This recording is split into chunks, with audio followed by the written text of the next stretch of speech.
Howdy folks, welcome to Mosaic Team 5, our original Starfinder campaign. I am Joe Treff, your DM this evening in Most, and joining me are my friends. I have Matt, Dan, Kara, Olive, and Ari, who is in a frame. We're going to play Starfinder tonight. But first, I'm going to turn this music down, just a scooch, and then I'm going to make some announcements.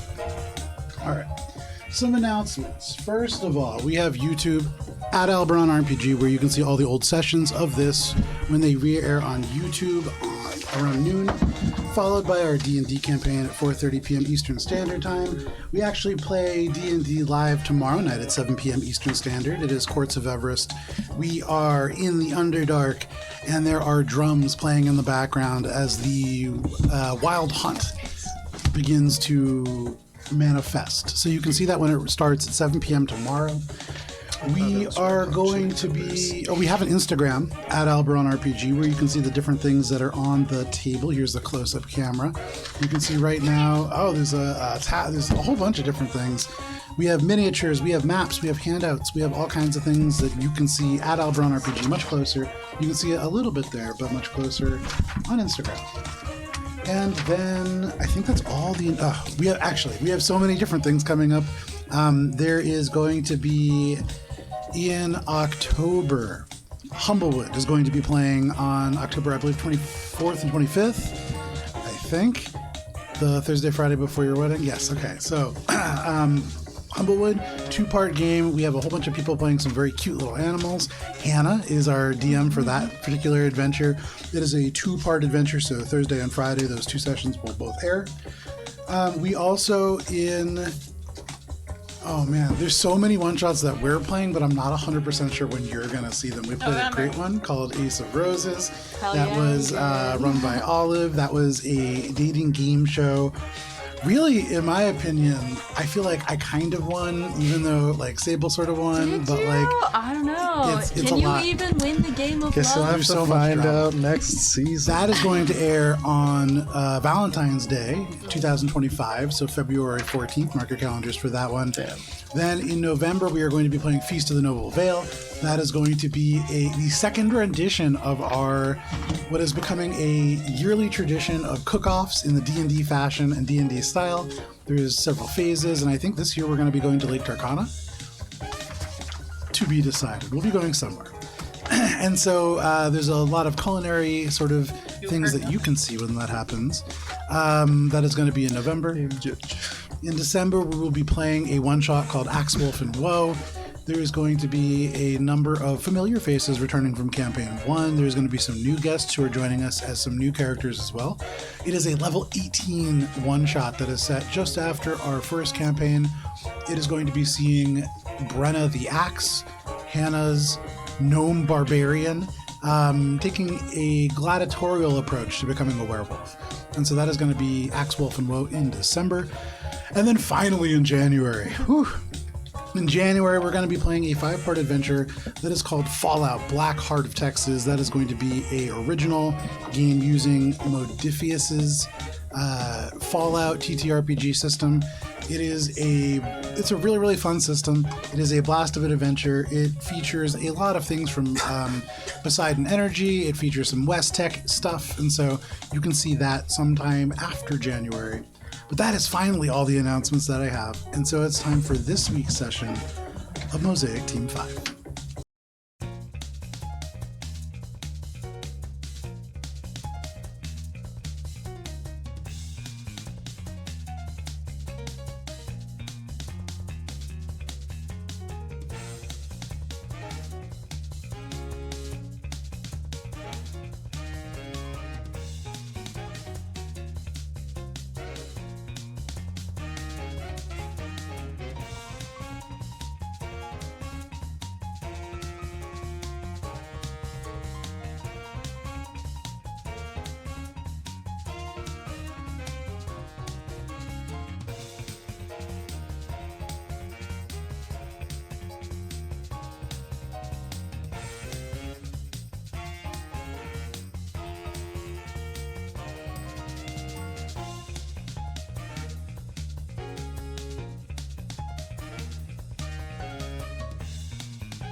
Mosaic Team 5, Paperwork the game. I love that. Last we played. Your corporately managed bounty hunting team traversed the drift, with 52 hours between you and your destination, the supposedly abandoned Pallades Rock Assemblage number 12. Clerical Guardian Hultex, who decidedly not a bishop, had been assigned this mission and had given it to all of you. They had grown so annoyed with Spice and Gibbs's impromptu concert that they had entered a shielded, meditative state that meant that your team could go about your business without worrying about being monitored. But neither could you pierce the veil of their advanced technology to discern what they did, if anything, beneath. At midnight, at the end of your first day, through the extra-dimensional interstitial space known as the Drift, the androids Echo and Shade felt a brief shudder through the engines, but Gibbs the Ahsoki Mystic noticed something more. Suddenly, the drift mist tree lights that adorn the artificial tree in your cargo hold began to move in definitive patterns, the control panels on your ship immediately around the tree ever so slightly more dim than they had been previously. Elsewhere on the ship, Bubbles checked in with Spice and misread her emotions, boiling over with the discovery that Julian was alive. Spice indicated that they still had some feelings for Julian, and Bubbles, feeling threatened by this, distanced themselves and found Shade. Shade turned out to have been affected by the strange midnight event more than they realized. They saw the drift clock suddenly change, they smelled burning, they saw a donut that wasn't actually there, and went so far as to dive to save it from falling onto a seat, only to find that there was nothing there at all. Shade, as Bubbles arrived, you told him to go fetch Spice, and as Bubbles didn't really want to directly confront the Lashunta envoy, decided instead to assemble a team meeting. Together, you determined that there was no technical issues, but rather Shade's visions and intrusive thoughts had a more esoteric origin. With this in mind, Spice reached out with their telepathic spy and discovered that there was 4 entities that existed, all from the same lost ship, but also sensed that one of them was much more malevolent than the others. And at the same time, sensing the jig was up, the captain, the spirit of a pilot of a long-lost ship, dominated Shade and instructed them to kill Spice to head off any intervention. This plunged you into battle, but an incredibly lucky initiative roll by Bubbles enabled him to throw the proton snare down and stomp its activation switch to capture the captain instantly, breaking their grasp on Shade. Hultex and Spice, each possessing one of the remaining ghosts, came together and allowed the ghosts within each to possess each other, allowing them to finally find their happy ending. Gibbs and Shade, you took the ghost of the captain and tossed them out of the airlock, relating somberly to the ghost's lack of a happy ending, and with Gibbs especially realizing that the universe might have some karma after all. In the emotional aftermath, Bubbles, you pulled Spice aside and asked if maybe she too had also been possessed, hoping that her feelings for Julian were mere fabrications of spirits. But feeling the walls of your relationship closing in, Bubbles, you confessed that you knew Julian was alive the whole time and had withheld the information because Spice treated you so badly. Spice was furious with you, but all at once you removed the ring that symbolized your vow of sorts to the Lashunta envoy and threw it away, storming out of the armory and perhaps out of Spice's immediate life. Not that immediate. Yeah! Still It's like 40 feet away. Okay? Yeah. Bubbles sought comfort from Gibbs and confided that he was going to leave at the end of the mission, feeling the need to find Miles, his twin.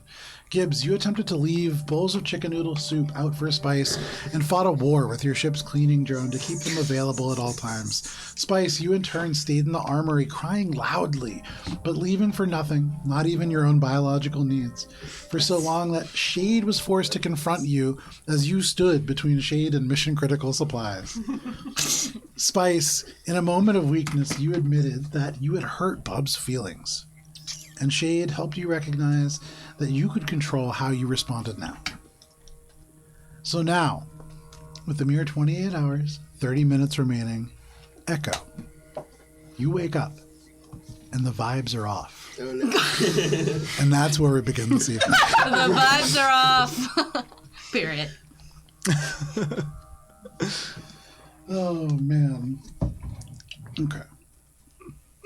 I think by this point, Spice has cried herself to sleep, so she's sleeping. As the clock ticks down, there is just a little bit longer than a day left until you arrive, Echo, and you come to. Your blue eyes flicker open, the light kind of emanating out. There is a lot more stuff in the immediate crew quarter than you... Well, not a lot. There's a box of empty Squeaky Queen lights and a few other little kind of bits and bobs that have been dropped off here. But it looks like Bubbles' belongings in a box. Maybe that explains the vibes. Aside from that, Hueltex does not appear to have moved, though make a perception check.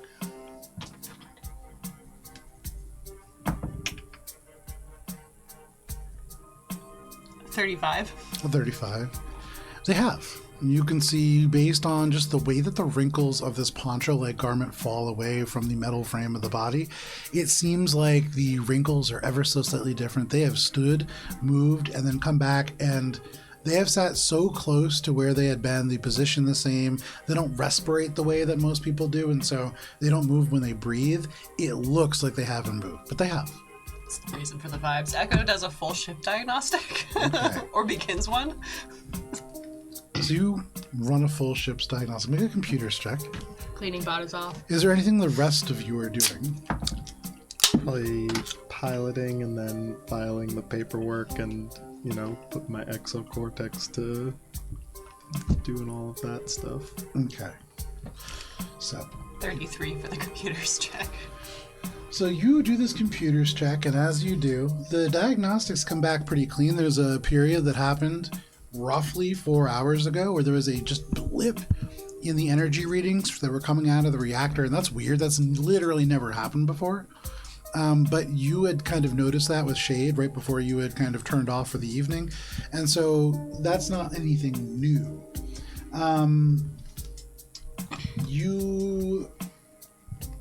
That's all that you'd really find. Echo gets up and, I think they still have a beacon.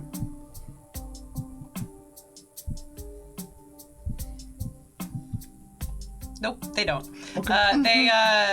They take one of the empty, little packets of Squeaky Clean wipes and just, lays it directly next to his foot and then, takes a little mental picture of where he's sitting with spaces and measurements in between his foot and the Sure. packet. It's like a Hueltex little time dial. Yeah, exactly.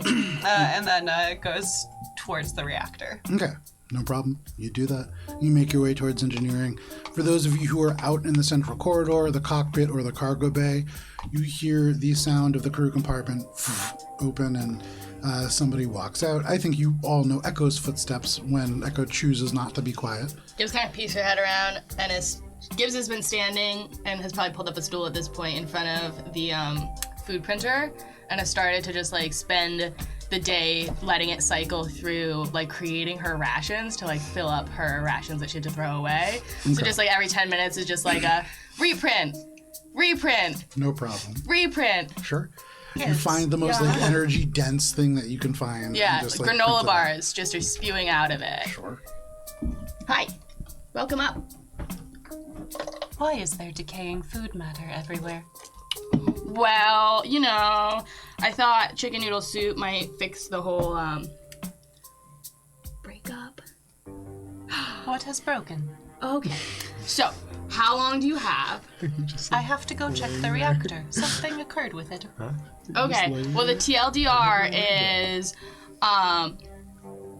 Bubbles didn't tell Spice that he knew where Julian was, and then Spice found out, and then Spice broke up with him, and so now Bubbles has been sleeping in the med bay, but his stuff's in the crew quarters, and then, we saw this ghost problem, and Hueltex almost kissed Spice, and you would think that would have been what caused the breakup, but no, it was lying.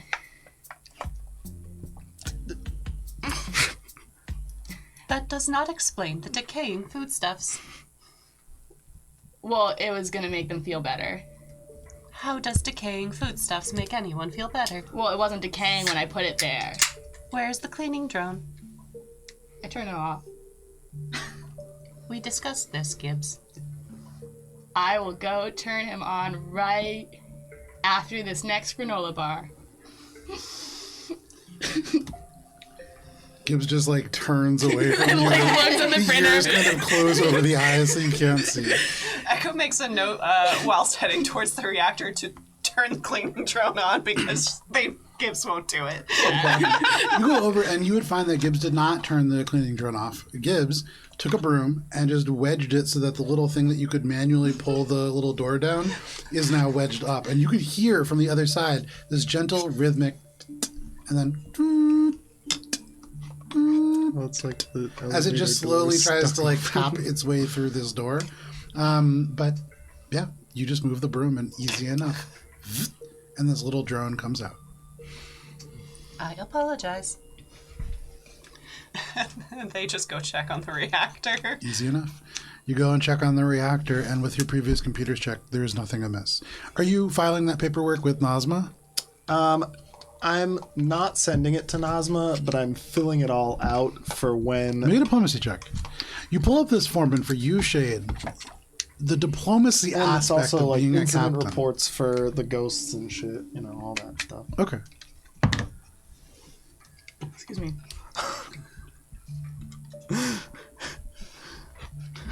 How well does Shay fill out paperwork? Well, the ghost is it's an easy MIR 305. Well, it's my exocortex doing it. It's which? My exocortex. Yeah, that's fine. That's is fine. doing it. It's more so when you pull up the form for the termination of a formal relationship. This is the diplomacy aspect of being a captain. Oh, man. And there are things in here that are a little bit complicated. Yeah, fine. 5. Okay. So you look and you turn the page over. The second category starts with frequency of sexual intercourse. That's easy. You know that. Everybody knows that. Always. Yeah, easy enough. But as you go on, there are really nuanced questions here, right? Do you think the relationship is salvageable? And if so, why? Things like that you're just like. And so you think about this for a little bit and you fill it out. For what it's worth, you get the sense that almost certainly this will be flagged by your sentient resources and will probably require some kind of follow-up. I scrap Yeah, it. it's fine. I scrap it. I'm going to start over. Okay. You get the sense, you're not good at this. And with the 5, the DC is going up. Can I take 20? Yeah, you could take 20. All right. You take 20. Take 20 to do it. 20 hours. No, 20 minutes. Bugs is going to he's gonna just be moving Spice's stuff that he has left over. I imagine Spice gives him old beer caps and stuff to throw away, and he just keeps them. Okay. Yeah. So he's gonna just I think he'll take the magna hammer and keeps just burn them and stuff. Okay, very So nice. some people do a breakup; they just burn their trash.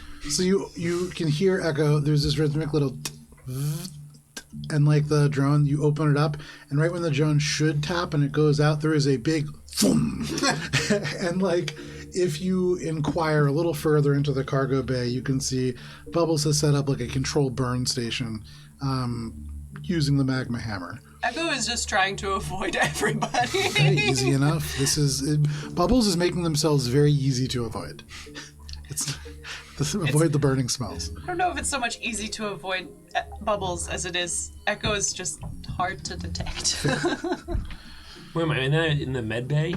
Oh yeah, if you want to be in the Yeah, I med wanna bay, be no in the You problem. want to burn stuff in You're the med bay? That's my new Bachelor on the couch. pad. Roll a d100. Generally, one goes Oh my God, if you outside ruin to my There's burn day. chemicals and stuff in there. And Don't the Chemicals ruin are it. not the biggest problem in the med bay. The pressurized tanks and stuff. There's so many things that could go wrong. yeah. in It's the also med bay. under every surface is Gibbs's junk.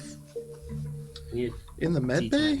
Yeah. Isn't it supposed to be kept clean? You Get definitely this have man a Gibbs is d10. clean. Gibbs's version of clean. Oh boy, I'm gonna have to file more paperwork. 32. A 32, okay. You spend some time doing this, and now and then little embers just kind of leap away from whatever you're burning, especially when it's a really high alloy metal. It just creates a shower of sparks that go Yeah. all over the place. And in your state, you're not really paying attention to it. You're oblivious to the bottles of oxygen that are all around. There are things in here that are quite explosive and flammable, but you go without incident. Nice. A couple hours tick by. Now we can fast forward by the next day if nobody else has anything else they want to do. I don't. We can come up to just the last hour before this arrival if you have things to prepare.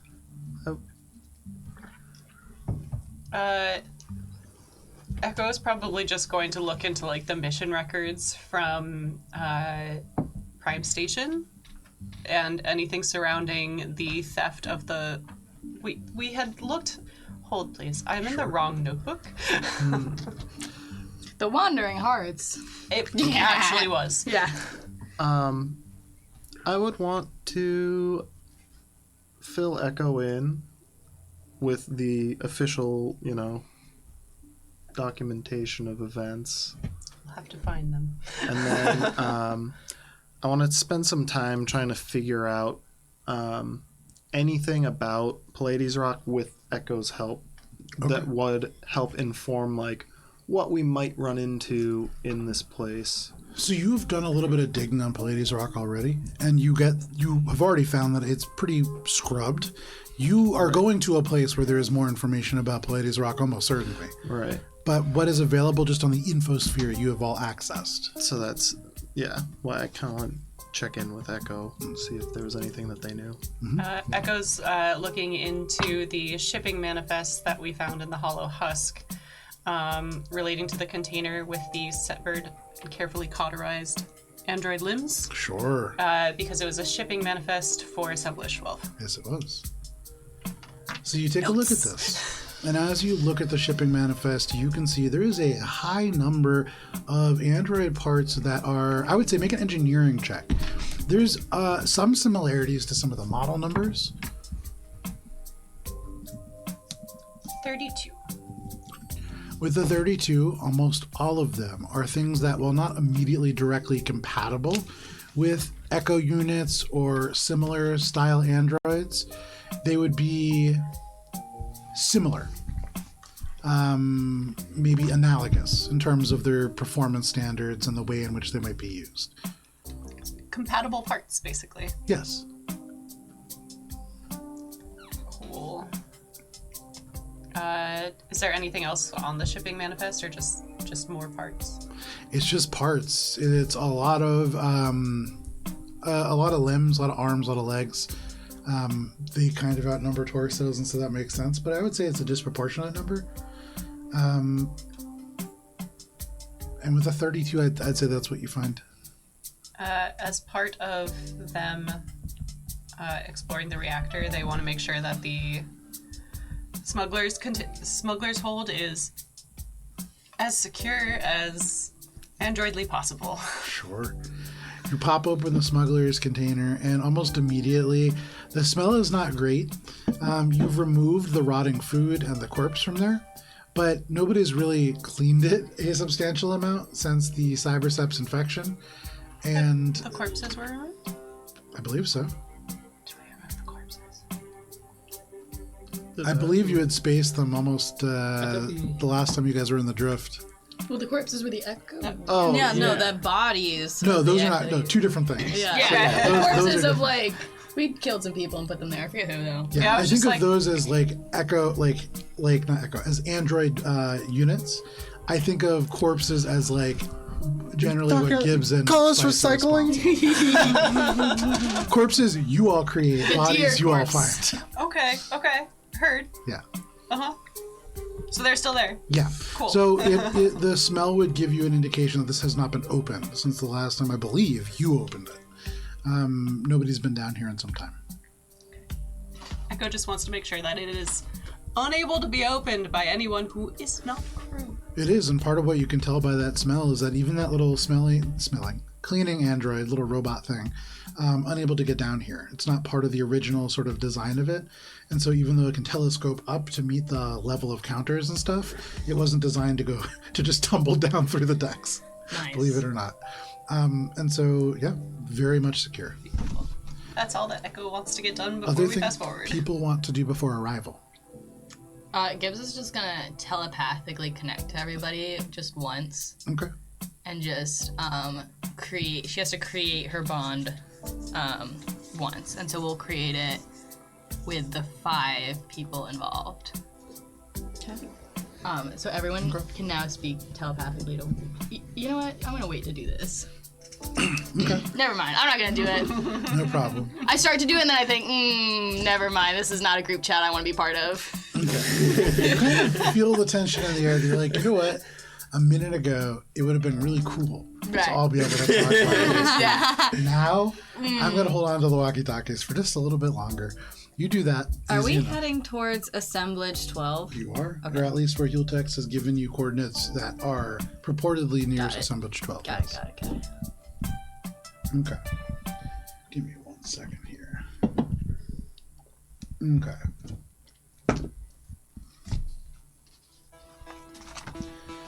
So, for all of you, you watch as the drift countdown ticks down and down and down from 28 hours to 24. Anybody who needs a long rest can mark one off for health purposes and things like that. And otherwise, the clock ticks down to 0. And you all find yourselves dropping out of the drift. Where are you all positioning yourselves as you arrive? I mean, I'm in the cockpit, presumably because I have to, like, actually land us somewhere. It's better to do that, yeah. Yeah. Gibbs will be towards a window on the back of the ship. Like, calm out to everyone. We're about to arrive. Window over here. We're about to arrive. Echo has probably snuck past and is in the cockpit. Okay. You're in the cockpit as well. Bubbles, where are you? I'll be in the mid bay still. Okay. Or actually, no. I'll be around in the cockpit. I'll just be standing there. Spice, what about you? If Bubs is in the cockpit, Echo will be Okay, there. I can stay in the mid bay. It's fine. No, you want to be in the cockpit, that's fine. Echo's like just avoiding any contact with people. Spice, what about you? Spice showers, puts on her fresh armor, puts on, just like wipes the tears out of her bloodshot eyes, and waits at the front of the exit door, just like ready to do the mission. I'm imagining Ren and Stimpy eyes. Yeah. Yes. Oh god. There's like really brutal close-ups that were like super, super detailed. Like the Yeah. eyes blink opposite of each other. Because she's got one blue eye Got and it. one Don't worry. yellow I'll eye. just up right here. I think Echo would probably be like at a window with Gibbs, just like So for those of you who are near, basically everybody but Spice, all of you are near windows or viewports of some kind, and you can all watch the purple interstitial clouds of luminous space dust drop away, and all around you the little lights of distant stars wink into life, and you are back in real space. Also around you, and the computers pick this up as well, there is hundreds and hundreds of different little astral bodies. You are just on the upper part of a large accretion disk of different asteroids and different stony celestial bodies, thousands of them.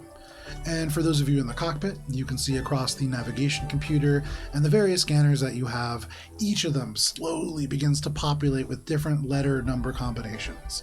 You see DR4567, you see HY2307. You can see there is all numbers and letters that seem to have been at one point maybe randomly kind of assigned.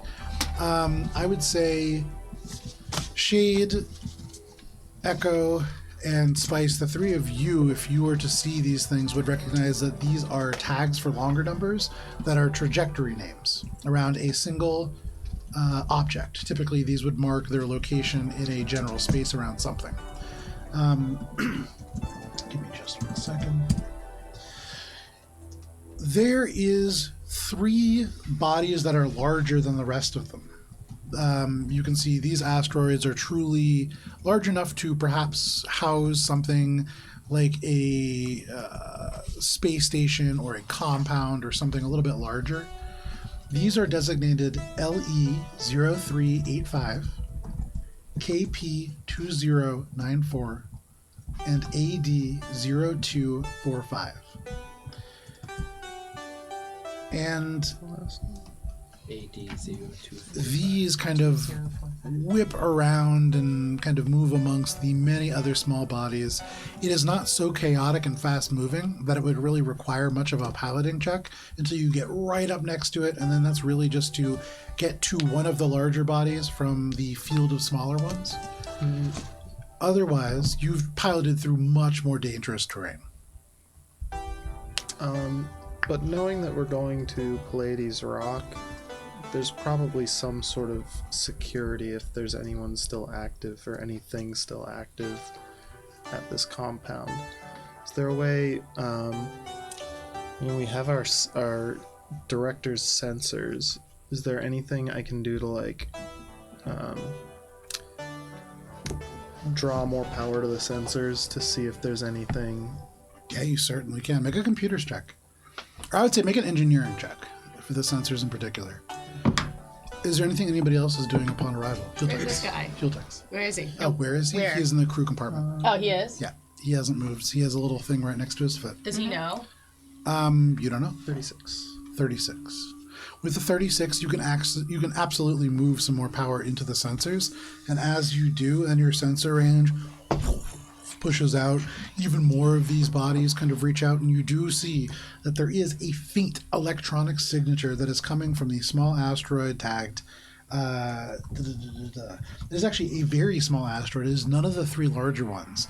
It is LL3045. It is one of the smaller ones. In fact, you could barely fit the director there. You might be able to fit the shuttle a little bit easier, but it's much smaller, a little harder to land on. And that's the only thing that any kind of signature is coming from. And then the scanners kind of finish, and at the very edge of space, a large signature pings. And instantly you can see little red lights light up as the friend or foe indicator marks an unknown ship. It's large. This is a ship that, when you look at it, is a full-size category larger than your own. I'm going to pilot into a kind of more evasive spot so that we can't be picked up. Okay. And are we going to have to go past the one with the electronic signature on it to get to the main three where the compound is? So the main three are where you would imagine a compound to be, are spaced out. They kind of orbit around amongst this belt. Yeah. They're not like located in a central cluster. The small asteroid, not near any one of those, kind of amongst its own little kind of pocket of debris. Like boop, boop, boop, and then debris pocket. Yeah, sure. And then amongst all that, there's just debris across the entirety of space. Yeah. Okay. But they're relatively spaced out Yeah. from where we are. Oh, yeah, where's the mini ship? Usually it hides over here. This could be your ship for now. Pig? A little pig. Pig has been a stand-in for so many things. Pig is the MVP. All right, so we're flying in from over here, we'll say. Is the most valuable pig. Yes. Can I let Giltex know we're here? You can. I had Does he respond? So you go over to the crew quarters. What are you saying to him? Hi, we're here. Hi. You can see at once the visor lights up. And they stand up. They kind of kick this little thing to the side almost inadvertently as they turn around. But as they stand up, this person, almost like 3 feet taller than you, when they get to their full height, they look down at you and they say, "Confirmation. We have arrived at the coordinates. We must be prepared." And We're they like generally there. stomp off towards the cockpit. Okay, you're welcome. I guess I'm gonna go back to stand next to Echo. Okay, you go back to stand next to Echo. Yuletex makes their way towards the cockpit. I Bubs do is not just like him. He's tall. Bubs is gonna like just look at Shade and just wonder what he's doing and watching like his face like move as he's doing all this stuff. probably relatively still. But probably if you're sitting right there staring at Shade, I'm like also staring into space too. I don't know. Dan, can I have you just get a little closer to Matt too? Thank you. I feel like Shade would probably. Well, actually, let's see. So yeah, he just kind of wiggled back and forth. Pick up on that presence. Perfect, thank you. Is something on your mind, Bubbles? No, just watching space. There's a small electronic signature on an asteroid. We may want to check that out before entering either of the compound spaces. Yes, Captain. Echo sends a ping to Shade. Heltex is awake. And at that moment, the door opens and you can see Hueltex is on the other side. And he enters in and he looks. You can see the eyes immediately take in the situation. You can see the 3 platforms that are larger shift to green on your computer's display. A couple of things change. What are you laughing at over there? Who's gonna tell me all text?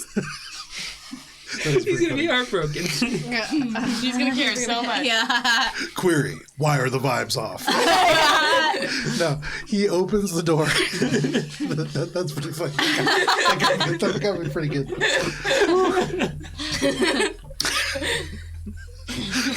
Squeak takes Yuletex outside. Oh, boy. Yuletex opens the door. They immediately take in everything that is on the heads-up display, and then they say, Query, what is your planned course of action? There's a small electronic signature on a tiny asteroid. It seems prudent to explore that before entering the compound. Confirmation. That is where we must go. There's also a large unknown ship just off of the edge of our sensors. You can see they look at your sensors. Ooh, can he boost our sensors? He's gonna critique us right now. He's gonna be like, you're weenie ass little Judged. sensors. The director immediately feels judged. Judgment. Have you never upgraded your stock sensors? Well, I gave him a We got boost. the cryo in chat instead. He is going to say, I sense similar technology aboard this ship as the small asteroid. Theory. This is teleportation technology. Ooh. What in the Star Trek? Wait, our ship is teleportation? Patient explanation. No. Your ship is This isn't propelled there. through space through conventional means. How did he hear us? It's echoing. So for what it's worth, if you're talking from there, he can certainly hear you. Nice. Can I hear him? With my big old ears. The way that he talks, yeah, probably. Can I do a cultures check on these, either the ship or the 3 larger Yuletex entities? is out in the cockpit. That's Is that relevant to this? Because I'm a little bit confused. What are these? The 3 entities are. There are 3 and- large asteroids. yeah. There's But 3. do people it's live like on a them, or it's is the it just like a Pallades rocky rock space? manufacturing I don't know. compound. Can I do a cultures check? Or is that I would irrelevant to say something I would you can know? make a cultures check, yeah. And that's more on like sort of what might be here relating to Pallades rock. You've heard assemblage 12. Right. Now you're just seeing you're in an asteroid field. Why? So thinking about that from a cultural perspective, Oh, brother. So it was. Let's see. Oh my god, I have to do so much math for Spice doing a culture check. 17, 18. But it's only 18 plus 30, 20. a dirty 20. With the dirty 20, you consider this, and you get the sense that the assemblage is hidden out here somewhere amongst the asteroids. But you don't. You're not really sure. Dan, you're in prime form. You're not really sure where they might be. These 3 asteroids might be a good spot. They're really large. They're bigger than the others. And so if you're going to hide a secret base with like rooms and elevators and like spaceships, one of those is a good space. Okay, but we don't know which one. Not Except yet. for maybe LL3045. And that's the smallest one. It's so small the director would barely be able to land on it. Okay. So it's almost like the size of a ship. Wait, so LL is the one with the teleportation technology that it matches. The smaller one seems to have some teleportation technology that matches the ship, yeah. Cool. So it's drift active, right? I don't know. I don't know what any of this means. I'm interpreting that as if it can teleport through time, space-time, that's what it can do. Teleport through space for sure. Okay. You're so not sure it's- about time. Okay. Got it. And that's LL3. It is LL3045. LL3045, yeah. That's the very one.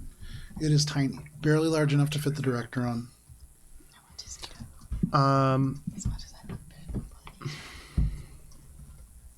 I mean, I guess, yeah, I'd put in the coordinates for that one. Stealth Get land. closer.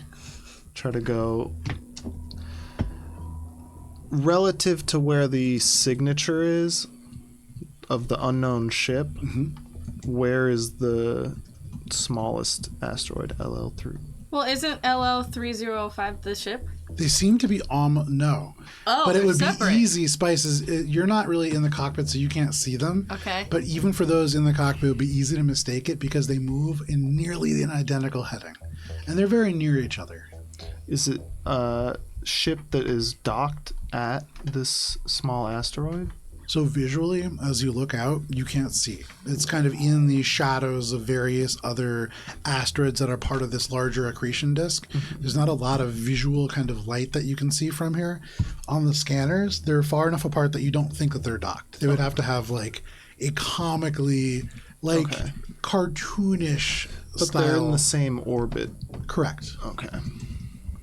And they're close enough that you imagine approaching one would certainly alert the other. Okay. But that's where Hultex thinks we needs to go? Is this LL one? That's where I'm saying we need to go. But he said Hultex confirmed your thought, yes? Yes. Yeah. Cool. All Sorry. right, so let's land on LL3045. We may come into opposition, given that there is an unknown signature right nearby. They are likely monitoring.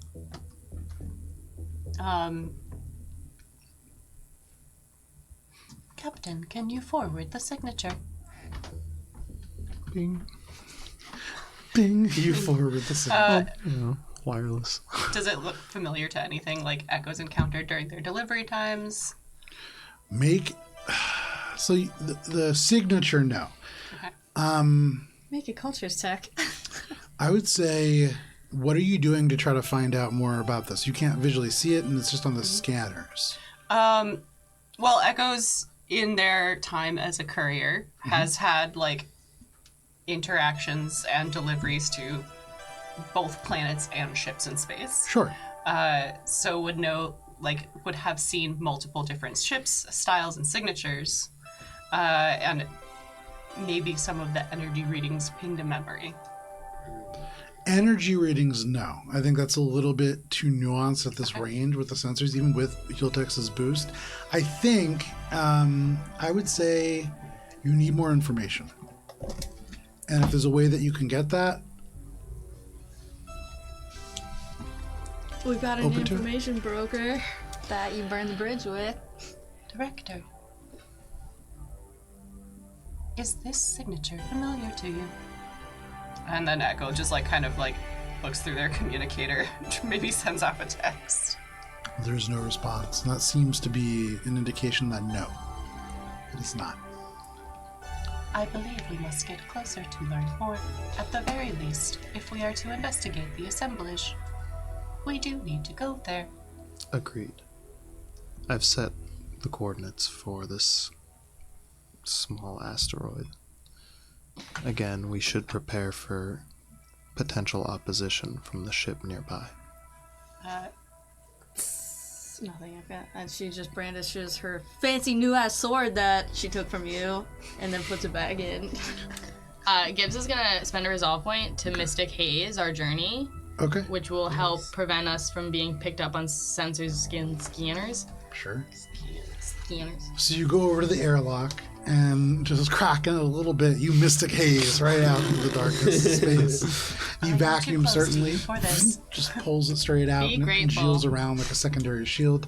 And here in this dark space, it becomes darker and it kind of blends into the backgrounds, the shadows, the kind of shift of the clumps of dirt and debris become more rock-like and asteroid-like, and you blend in pretty good. Cool, and I will refresh that as needed. So Okay. you just tell me if So needed. if you're going to try to, are you trying to just sneak by this larger craft? Do we have to sneak by the larger craft to get to the signature, or is it signature and then larger The signature is almost directly beneath where the craft itself is, and they seem to be keeping a locked orbit.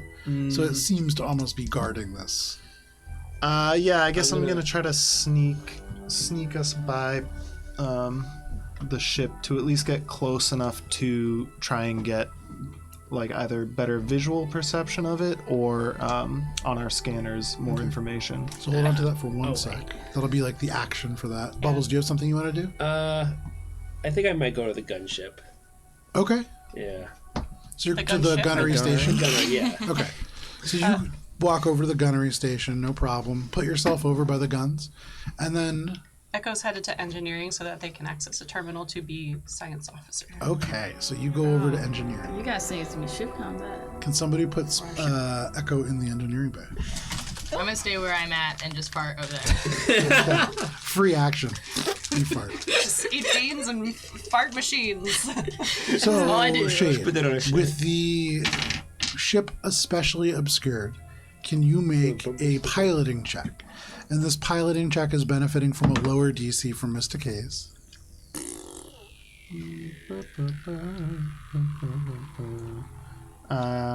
Piloting is 35. Okay. Pretty low for me. So you fly him.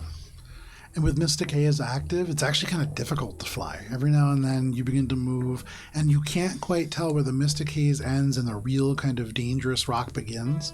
And so here and there, you kind of move a little bit more erratically than you mean to, and you imagine that you make a larger radar cross-section than you are initially trying to. And you close and get a little closer with the ship. And as you get probably, I would say, within range where now finally you can visualize this tiny asteroid in the distance, suddenly your lights go red. And all of a sudden you can hear the sounds of alarms begin to sound as you begin to be locked on. Give me 1 second. It is ship combat. You know it's right. We got it. Evasive maneuvers! Who is that? It was the pig. Damn, I should have Who's the taken that pig? feat. I don't think we're ready to get rid of that quite yet. Yeah, no, we have to have where we are so that if we're boarded. I totally yeah. forgot to set up a ship for them, even though I've had this combat ready for 4 weeks. So they are this giant red hand. Yeah! Ooh, Hand So versus you can't find pig! your ship. Don't Where's slap the Where's pig! Oh, here's a chair. 4, 5, 6, 7, 8, 2, 3, 4, 5. Excuse me. There. I'm not sure what the chair is for. But that's The nice. bystanders. I'll pick nice. that up. Most assuredly did. So, you see where Ari's drink is. That coaster. I'll bring up the combat Oh, yeah, cam. that- No, pull it back, pull it back. Yeah, sorry, sorry, Little sorry. tiny Oh, bit nice. more. No, other direction. Yeah. So this coaster is symbolizing that small asteroid that you are all trying to reach. You can't see it on the screen because it's too far away. So sorry. Your sensors aren't good enough. It is right past where the red hand is. I think you can just barely see the red hand. Yeah. But, oh, there we go. Nice. Beautiful. So, you, as you approach, can see suddenly in front of you this ship, this enemy ship, just blaze into life. And this looks, in all of its aesthetic and design, it has similarities to the outside of Echo in terms of the way that the metal is structured, the sort of paneling and the dappling on the steel, all very similar. This is almost certainly a Pallades rock sort of construct. Got blue and headlights. it's large. The running lights along it are blue. You would see that it does bear just the number 87 on it. And the power core just blazes to life as it begins to move. There's an unfamiliar ship, or unfamiliar system that blares to life. And as it does, give me 1 second. Can each of you roll a d20, please? Flat D20? Flat d20. Hey! 13. Wow. Say it again. 13. 13. First roll for this time of the night. It's going in the 14. going away. Double snake eyes. Nice. Oh boy. 2 1s on this side. One, and then Ari. An 8.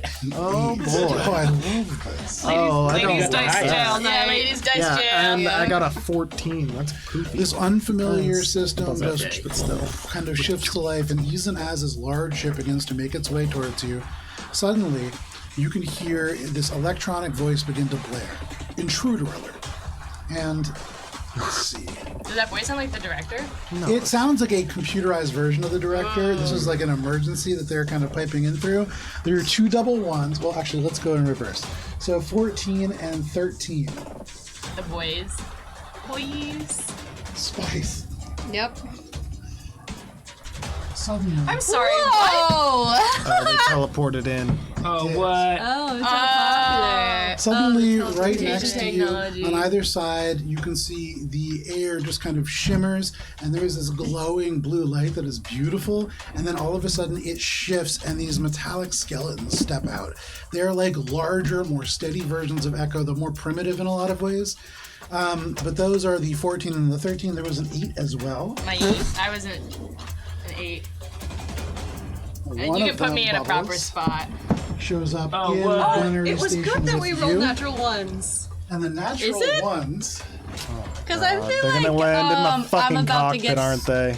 Thank you for making room in the fucking cockpit. Yeah, because of For course they're both gonna of fucking them land in the that fucking right in cockpit. the Thanks, cockpit. guys. Suddenly, You had behind you and But you guys Jilton, hit the hardest. It's great. there is this There's no moment. one by me. They gotta fucking fly the ship. There is this moment where behind you, or right next to you, there's like this shimmer, and you hear heel tech just go, "Warning, intruders!" And there are just these two huge skeleton-like creatures that loom up behind.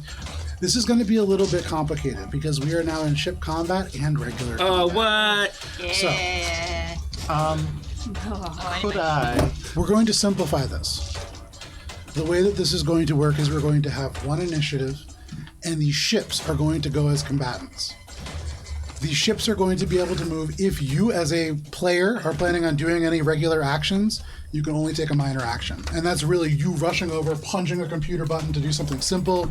Aside from that, if you are planning on using your action, your move action, and your bonus action, you're taking part in the ship combat. Or the regular combat, rather. Okay, so it's either you do ship combat or you do regular combat, not both. Correct. Per turn. And yes. Oh, So I can choose per turn. Correct, but one thing to keep in mind as you are now taking combat in the actual ship, where you are on the ship is important because, Echo, you would not be Right. able to use the guns in a very effective way from where you currently are. That's why I got it. You can go wherever you want to go. I go where I want. But for most people, it's a substantially more limiting factor. So, fuck! everybody go ahead and roll for initiative. Yeah. Should I make one for myself and one for the ship? Yes. Oh, I get a natural 20 on fucking initiative. That sucks. I mean, You get like an early action. alright, I got. Wait, did you get a natural 20? Natural 20. That's nice because so did the robots. So Are they robots or are they undead? These seem like robots. we Okay. discussed this. Protechos are robots. What's Proteco? Is That's that Proto Echo. Oh, I like that. Protechos are robots. And I'll say, for what it's worth, these are a little different than the prototype Echoes that you fought in the past. Those had like organic bits. This is, when you look at these Echo, you are looking at you're the only Echo one who can't doesn't see. one. There's no one. For those near of you Echo. who are seeing them, you are Yeah. looking at what Echo would look like without any biological components, without Okay. any skin, without any flesh. These are just metal skeletons. This is just Echo out there in the nude. But these are called Pallades Rock Advanced Defense Destroyer Operatives, or Prados. So there are no sex organs. Is this the similar to the ones we saw in the garage? No. Those were a lot more like prototype Echoes. Okay. So, you Spice asked. is a natural 20. The Prados are going on natural 20. The new Electronic Warfare Destroyer version 87 will be going on 17. Anybody with a 25 to 20? 24 for shade, and then for the ship, is it my piloting for the ship's initiative? Yeah. Then that's 38. 38. Okay. So, 23 for Echo. so hang on. Let me start this Sorry. over again. Sorry. No worries. Natural 20s always go first, correct? 33, 24, 17. Okay. So, right now, just to recap this, Spice will be starting us off, then the Prados, then Shade, then Echo, then... No, sorry. Who's at 35? The ship. Ship. The ship was 38. Director. Shade is at 24. Echo's at 23. Echo is at 23. And then 17 is... 16. Oh, Okay, we right, got 17. Sorry. 17 is the ship. 16 is Bubs. Yep. Okay. 15 to 10. 14. 14 for Gibbs. And then what about you, Spice? No, Spice, we already have. Who am I missing here? I think they got everybody. I think 30. No, Squeak. I think 35 was one of the other ships because Fuel Tex. It was. Fuel Tex and Squeak. Fuel Tex, thank you. Oh, Fuel Tex doesn't. Fuel Tex is going to go. Fuel Tex is like standby mode. No, he has mad armor. No, I know. That's why he's just gonna go into standby okay. mode. What am I gonna do? I will let you And deal all with others this. will It's go like a on giant 0. turtle. So, we are starting off with Spice and then the Prado units. Spice, what are you doing? What she does, she's like, oh, hey boys, you guys came at, maybe the right time, but alas, I cannot entertain you guys right now, and she's going to slap her hands on the ground, because they're both right on me, cast it here on both of their metallic boots, and try to keep them stuck to the ground. Okay, what kind of save is that? So it's, if they want to break free, it's a strength check. Oh, because it just happens to them. Right, so Yeah, I yeah, just yeah, yeah. meld their And metallic that is electronic, boots. so yeah, no Nice. problem. Right next to you on the metal walkway, their boots and the metal deck just becomes one. And you can see almost immediately the scene becomes like red hot as they join, but it settles almost instantly and they are adhered. Move action, going to back the fuck up out of here. Are you doing anything to prevent attacks of opportunity? I guess what I'll do is, guarded step back. So I can't, they're still gonna hit me, but my AC increases a little bit. I Okay. think it's by 4. So you step back. Yep, You're going to take 2 attacks of opportunity. yep. Okay, no problem. You can move back, I think, 5 feet from them. So, that is going to be a 37 to hit, Oh my god, I hate them. and then yeah. a 27 to hit? Yeah, Closed dude. anyway. Okay. I don't even need to look at my character sheet to know that I hit. Even with your new armor? Yeah, dude, my KAC is 25. Oh, so close. Okay. So, with that first one, as you Oh, duck wait, away, since I guarded stepped, It's it won't plus hit. 4. there you Yeah. go. So only one of one them hits. hits. One glances off the armor. The second one, as it does hit, will deal 24 points of slashing damage. Yeah, that's As what they I'm trying to get lead out of here. You can see there is this blade that unfolds from this minor space and just lashes out and grabs onto you. It is a countdown blade, but they pull that back. You are able to duck away from one and you make your way across. Anything else? Swift action, I don't think there's anything I want to... I mean, I guess I'll be like, Mayday in the back of the ship, y'all! There's 2 skeleton robos. Oh, really? Protectos. Huh. Okay. You communicate that to everybody else. That is your turn, Spice. That brings us to the Prados. So they are going to... Oh no. Wow, they don't need to move because they are just set up in perfect spaces. Thank you all. That is going to... Let's start with 14. So 14, which is the 2 lurking on the rear walkway, is the one that holds the countdown blade, will drop it. And both, you can see their right arms unfold and reveal these rifles. And Spice, they're going to start firing at you. Yep. Wait, guarded step, you take 5 feet as a move action. This movement does not approach... They not... didn't. This is their turn. No, but they did, and that's why I took 27. There you go. So- yeah, So hold that wouldn't back. have hit. Yeah. They will take their attacks now, though, Yeah, that's using fine. the assassin rifles. These are going to be first. They're a... Within 5 feet, so you get an attack of opportunity against one Nice. of them. Yeah. Do I? You do if you want. Gets range. Yeah. Does a 29 against your EAC hit? Well, if I took a guarded step back, just... This is their turn now. This is their just turn, so I don't This get is that. their turn now. You Okay. can't do it again. So, yeah, no, that will hit. Okay, so then the other EAC. one's even higher. So both of those will hit. Yeah. And they unleash these assassin rifles. Or sorry, these are not the assassin rifles. These are the microfusion rifles. Okay. And as they fire, there is these pulses of energy that are released. Mm-hmm. Give me 1 second. My D8s have all run away. Ah. And if they don't kill me, I will use my reaction to... Okay. Spice. That you, is going to Vincent. be Oh, that's Vincent. 25 electric and fire damage as this plasma strikes into you. The second one is going to be 19 points of electric and fire damage as it strikes into you with the second blast, but you were able to just skirt out of the way. These stupid fuckers. That are the 2 that are directly in front of you. The one that is in the gunnery with you, Bubbles. Uh-oh. Suddenly, they are like in the seat next to you. They are in a seated position. You are literally in a phone booth with this robot. The left arm unfolds, and they're going to take 2 attacks against you. They're both pretty low for them. That is going to be a 29 and a 30 against your KAC.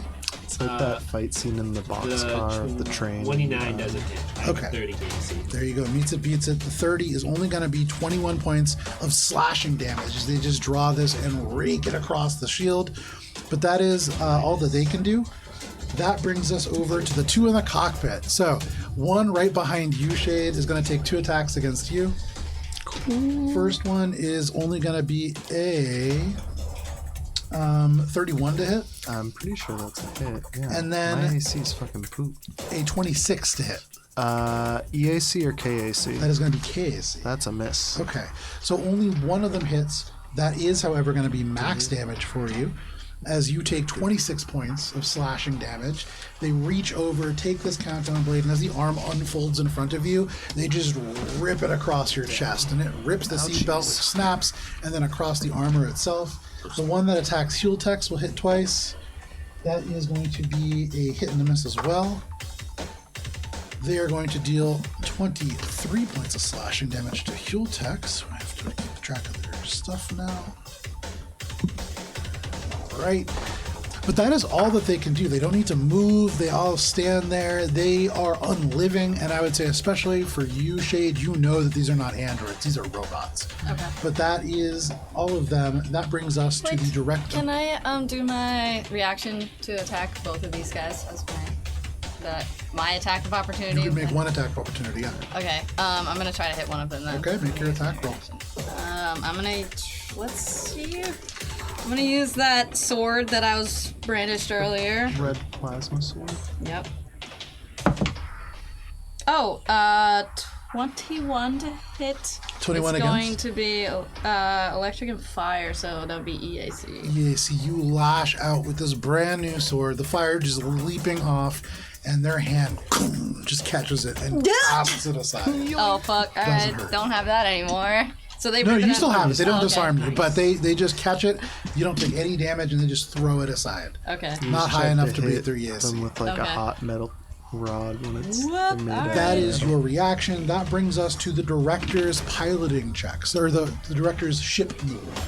So where is the ship moving? And we'll say you can. Are you going to be using your turn? No, for this? I'm gonna use my minor crew action to just like hit the steering to basically shift it so that it starts gliding. Okay. Like away from the ship that's picked up on us, because Okay. presumably we got into range of their teleportation. So if we get out of range, no other people can. I see your question. logic. When does his turn order of moving the ship interact with my turn order if I wanted to take a shot? It's going to be the same thing. So basically, like if you are shooting on this round of combat, Okay. you can kind of pick when it's happening. Over Okay, the course so of the round. before the ship turned that way, I was facing the guy. Yeah. So I want to fire. Okay, so we'll get back to that. Yeah. All right. So you turn. It's You can kind of move. at a distance. All right. So then I go, and I can only go 1, 2, 3, 4, 5, 6 because Yep. to turn is an extra 2. Yep. I think. So you go, you turn, you begin to bank away slowly as you turn, dealing with this. You have your legs that you're using to just steer the ship around as you use your arms to try to brace yourself against this attack. But that is going to be the ship's move. That brings us to you, Shade. As you bring your legs away from the steering wheel, what do you want to do with your full turn? I'm going to quick action pull out my blade. Okay. I'm going to computer action, distracting hack this one. Okay. Move action, activate my adaptive fighting cleave. And then action take a swing at this guy. Okay. So go ahead first. Computer's check. Computer check for the exocortex. Vincent, give us a It's gonna fucking be wheel. a bit- Already did. Oh, he did. Nice. On the little thing right here. Got it. It's a, I believe, 39. A 39. Give me 1 second here. 39. It's against their sense mode. 39 against sense mode. 'Cause it's a feint action. Yeah, that's much higher. Significantly higher. Actually, it's a 23 for their sense motive. So yeah. It's their sense motive skill bonus. They don't take a check. It's just 10 plus their sense motive. Oh. Or 19. 15 plus 1.5 times their. Oh, that's cool. 19 high C. Yeah. Yeah, whichever's higher of those. So no problem. Absolutely Right. So they're defeats it. flat-footed. You baffle this computer. And then I'm gonna swing at him and hopefully hit him. Make your attack roll. Nice. That's gonna be a hit, I believe. Nice. With a. Sorry, this thing's all fucky right now. I wish I could teleport. That's 30. pretty fucking sick. Isn't Mystic class is like 38. about 38 is going to Oh, that's hit. dope. I already multi-classed once and it ate me in the face, so now I give up on that. It's gonna be some damage. It's tough multi-classing also with Envoy die. Yeah, I multi-classed and then Attack that. Oh, yeah. I threw it out because it was useless to me once Echo joined. That's gonna be 26 slashing damage. 26 slashing damage. Very nice. And I think with cleave, I get to do a little bit of damage against the other guy. But let me just make sure it's not just with Oh, I did like that. whatchamacallit. That's it for me. Okay. Otherwise. No problem. Matt, I was looking earlier in here for the Directive 0 page for damage. Does anyone have that on them? Because they don't have it in here. What do you need? Just the damage Oh. for the gun for Directive 0. I got. I have the gunnery chip in front of me, Let and I me updated it for my level. see. So that is Shade, your turn. Yes, that's it. All right. As long as I'm not doing a little. You were extra able to reach damage. back. You were able to get a good shot off. You were able to flat foot the other one, but that is your turn. That brings us to Echo. Echo is in the engineering bay. Hears Spice's call and decides to get off a quick scan 2d4. to check out the other ship to give us a little bit more information on what we're Oh, going up yeah, against. go for it. So scan is a science officer thing. Yeah, absolutely. And the DC is 5 plus 1.5 times the tier of the starship being scanned, plus its bonus from defensive countermeasures. Okay. And it's a computer's check for me. It's a 23. That is not a success, unfortunately. The computer countermeasures here seem very robust. This is a highly technologically advanced ship. Love that. Yeah. That's what I got. There you go. You learn that information. That is your turn, Echo. God damn it. Alrighty, that brings us to the Newt. So, Newt? this craft, it is going to power forwards. It can only move forward 6 as well, but that does put it in range of its primary armament. In the front of this craft, you can see there are 2 heavy plasma cannons that begin to warm up. And you can see all around them, there is this exhaust that is just begins to kind of spew out the back. It seems to be taking a turn to charge the shot. You'd imagine there is devastating amounts of damage on the other end, but you do need to stay within range for it to be effective. That is its turn, as it has also used its teleporter. That brings us To Bubs. to Bubbles. And Where were we Bubbles. before, right Bubbles. Are you using the gunnery Yeah, attack? we were here. You're here? Well, we started here. Yeah, just a question, Joe. Sure. We did this before, I think, in the knockout game. If I fire a gun, but it's farther away than its range, does it, like, have a penalty to It its has a roll? penalty. 1 Yeah, but I can per- still shoot. Yeah. Yeah, okay. Yeah, that's what 1 I'm per gonna do. hex increment. -1. So I believe it's, where were we, Matt? Right here? We were here. Here? So One. 1, Okay. 2, 3, 4, 5, minus 3 or 4. I don't know. Okay, if it so includes- 3 or Minus 4. 4, yeah. Okay, I'll do it. And it's just one of roll, right? Yep. Okay. Here we go. Big whammies, big whammies. Are whammies good or bad? I don't Is know. that cock, Matt? No, I feel like whammies that are is good. 100%. But whammies hit It's you. on a fucking. Yeah, I can So take like Or- a nat one is a whammy. Also, A whammy is a monster Or a that you natural get 20. a second. Ooh, that's a 16. Sometimes who's getting the whammy? Plus It does. And 19. since 16 it's plus Bubbles' 19 turn, 60 plus 19. is 35. 35. And this Minus is your. 4 Minus 4. is 31. 31. Thank you. You're welcome. I've never been the math go-toer though. I know. Well, That switch was it. I was like, whoa. 31. That is enough. Oh, hey! I only had hey. one drink. As you drift forward, there is no maneuvers or complex I was gone piloting for like once. Shade is normally doing. I was It's actually so pretty good at easy to that get shit. the shot off. So go ahead, roll damage. Nice. 2d4s. Okay. D4s. Your laptop is. Should I roll that attack or? Yeah, go for it. Oh, you roll damage? He's got it. This is for Cleve from Yeah, the last Okay. turn. A 4 to 3. A 4 and a 3, Do I add so anything? 7. You tell me. No. Just as a attack. Alrighty, so 7 points of damage. You can see it just fires and splashes off the front of the shield. Oh no. Shields. Oh yeah, the shields are intense. You can actually see when the combat starts, there is a visible shimmer as the shields are so strong that they become almost like this, not quite opaque, but very physically visible shield. It was a 38 to hit. That is a hit. And, sorry, it was a 40 to hit, but it doesn't matter. And it's 27 slashing damage. Very nice. And then, as part of it as well, I have a -2 penalty to my AC. and Okay, attack. good to know. So arm all the way out with that long strike. You expose your entire organic self to these, but that is the Bubbles' is attack. Bubbles, anything else on your turn? I just have a question about the shields. You said so strong. Are they like really strong to do any damage to it? Oh yeah, it certainly Okay, does okay, damage, cool. but you've never seen one that has enough HP that it's visible. This ship is also a this is scary. class size larger than ours, It is. right? That is your turn, Bubbles. That Yeah, brings us which to means, like, Hulk. either we run away or we have Significantly to talk larger. our way out of it. I don't think we can talk our way out of this. They're pirates raiding us, or well, they're Pallades security. Yeah, I think they're forces. playing security. Yeah, that's my turn. Okay. Me. This is from yourself Hultex's up for seat us. next to you, Shade. You hear Hultex's voice bark to life. Observation. You are heresy. And they turn, and you can see from the hand this staff made out of this sleek metal swings out, and they're going to take a single strike. They're going to only. Oh no, that's a 17. This dice is hard to read.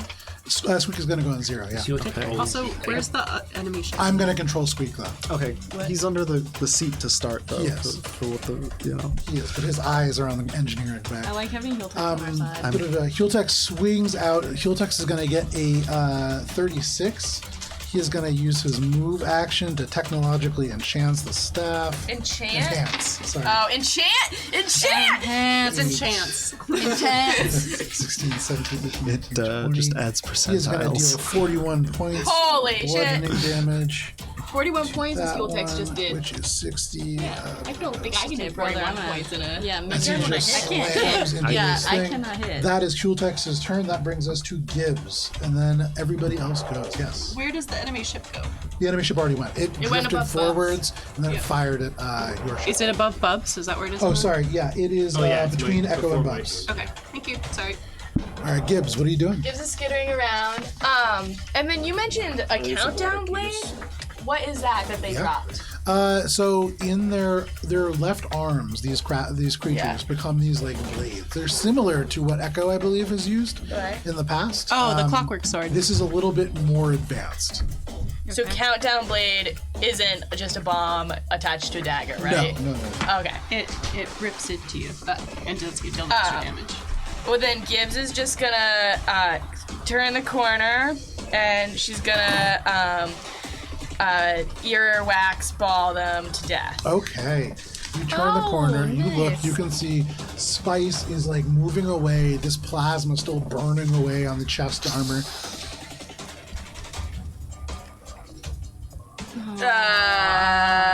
Be put in 15? the middle here? 15, not quite high enough. You throw this little ball of earwax and It's it gotta just be more than 15. We're level all 11. around, kind of It's bouncing sorry. around. My it's So my spell save Dump DC went stat. up a lot. Yeah, but my like to attack level doesn't change. Anything else good? That blows. No, I'm just gonna be there and like be another target for them. I'm gonna say, Gibbs, get back! Oh wait, I'm running away! I don't need a lifelink. You do that. Not yet. Okay.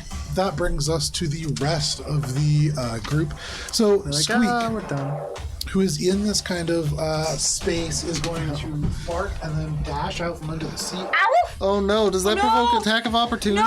Good if they wanted to. They are not going to. They're not threatened by Alright, because Squeak. if they would, I would fucking I start. also don't know where Squeak is. No. He Oh, I might saw be, Squeak. He's in the back. I think. Here, you want a duck? Yeah, I'll take a duck. Squeak's literally under the seat. Oh my god. You see Squeak? I keep him safe. Look at that, Squeak. Oh Okay. my god, Squeak. So Squeak is going to go 5, 10. Please, like Shade doesn't doesn't know care, where but Squeak Kara does. is. I feel like Spice wouldn't care. Fastest Gibbs way. also doesn't care. Yeah. Like, canonically, Squeak is on the ship because of Bubbles and Spice. She's but, supposed to like, be your dog. I know, So- but... Be my dog. yeah, We it's supposed just to be... gave up because we had sex. Squeak is just barking, and as you fight, you are like firing the guns. This robot Bubbles is just wailing on you, and you suddenly hear barking, and you're like, "Wow, Squeak is coming for me!" But that is Squeak's turn. That brings us to the top of the round, and to Spice. Great. So... The earwax, right over your shoulder. I'm here and to help. ricochets down the thing. Just What splats do you against the wanna wall. Spice, I'm going to run backwards. These are the bathrooms, right? Yeah. Yep. Going to close herself into a bathroom. Paddle. And then When you gotta go, you gotta go.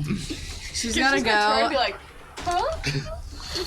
Now. Actually, you know, before I do that, since she's still within range of these guys, she's going to touch them on the shoulders, cast Jolting Surge, and nice. then do that. Very nice. Okay. Well, is that a saving throw for them? No. You touch a device, blah blah blah blah blah blah blah blah blah blah blah blah. So it's an attack roll. Okay, good for it. And it's melee, so you better fucking watch out.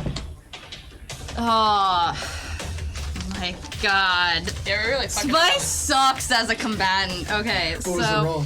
it was a natural 4 plus 11 is what, that's 15. 15 is a miss, Yeah, unfortunately. that's what I thought. They parry your arm out of the way. You turn to move.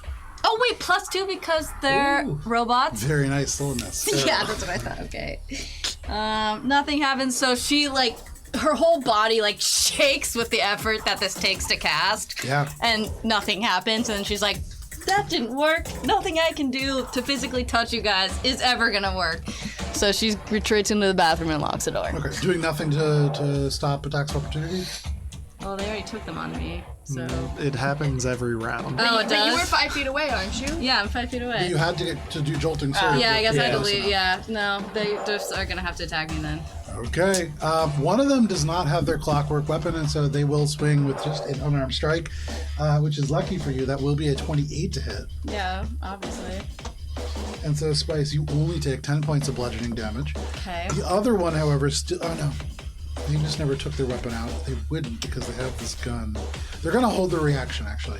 Remind you that they're stuck to the floor. Yeah, no, I know. Okay. That's part of why. So that is their reactions. You move. Anything else, Spice? She's gonna go. We're here on Echo's team. Like, why are you coming at us? We're on your side. Okay. You shout this out. As far as you can tell, no ears, no auditory Right. sensors, but They're- you do your best. That She is your tries the like weak diplomacy angle. No, it's not gonna work, but Slowly. tries it anyway. Echo hears the shouting. turn. So where is Gibbs? It is there. They do not Gibbs want is like right in the my fuck knee. there. They want Gibbs. my body. The two of them are going to Not in that way. look briefly at each other. No, not the face. Face away. I can't. It's mine.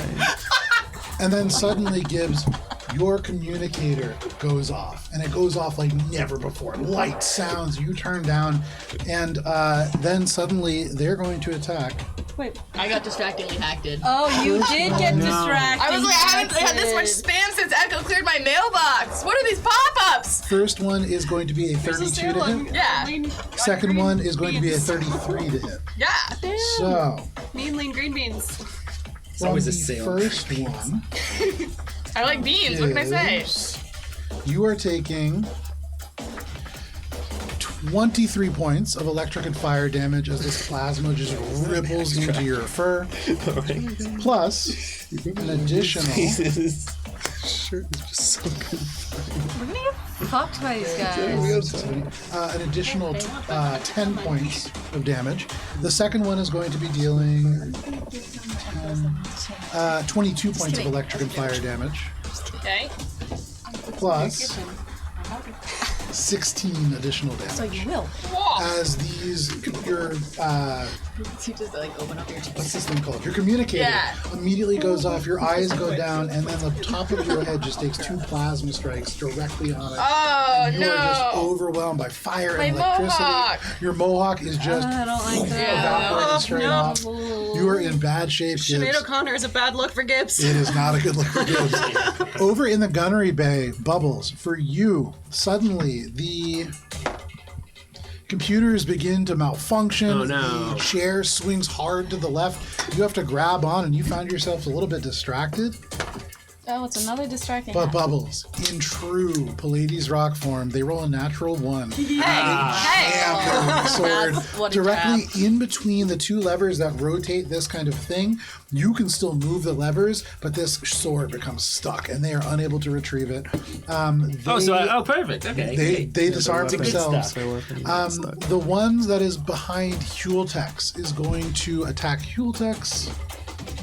That is a natural 20 on Hueltex for the first strike. Hell yeah, it's on our side. That is a Fuel text. Against him. Oh, I thought it was Fuel fuel text. text rolling the natural 20. no. Oh, And never then mind. the second one is going to be a 31, so both of those are hitting. Guys, fuel tech safety is less than 31. The natural 20 is going to be 22, I mean, so it's 9. Yeah, it's literally. It's like, 40 points of slashing damage to Hueltex. Ah! it's like he's not a god. The second one is only going to No, not yet. deal 13. Right. He's one all code away.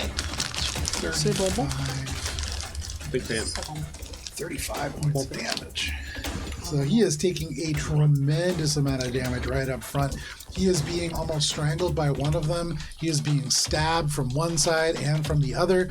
The one behind you, Shade, is going to turn and also attack Hueltex after the first attack that Hueltex took.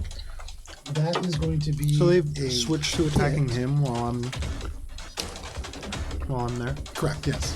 The first one hits, the second one misses. First one is going to be an additional 6 Guys, if he dies, we can points just of not do this damage. quest. I'm totally And Shade, next to you, Fueltex is stabbed 3 times with these weapons, and each time they pierce, you can hear gears move as the blade itself is mechanized along the edge to do these micro perforations as well once it's in. And so it just almost explodes with additional kind of cutting velocity across this individual. There is no blood that comes out of Fueltex, but he is bloody. You get the sense that if they were organic, there would be blood everywhere. Get good scrub. But that is all of the Prados. That brings us to the director's ship turn. So, Shade, are you using a minor action to continue to move the director? I have a question. Yeah.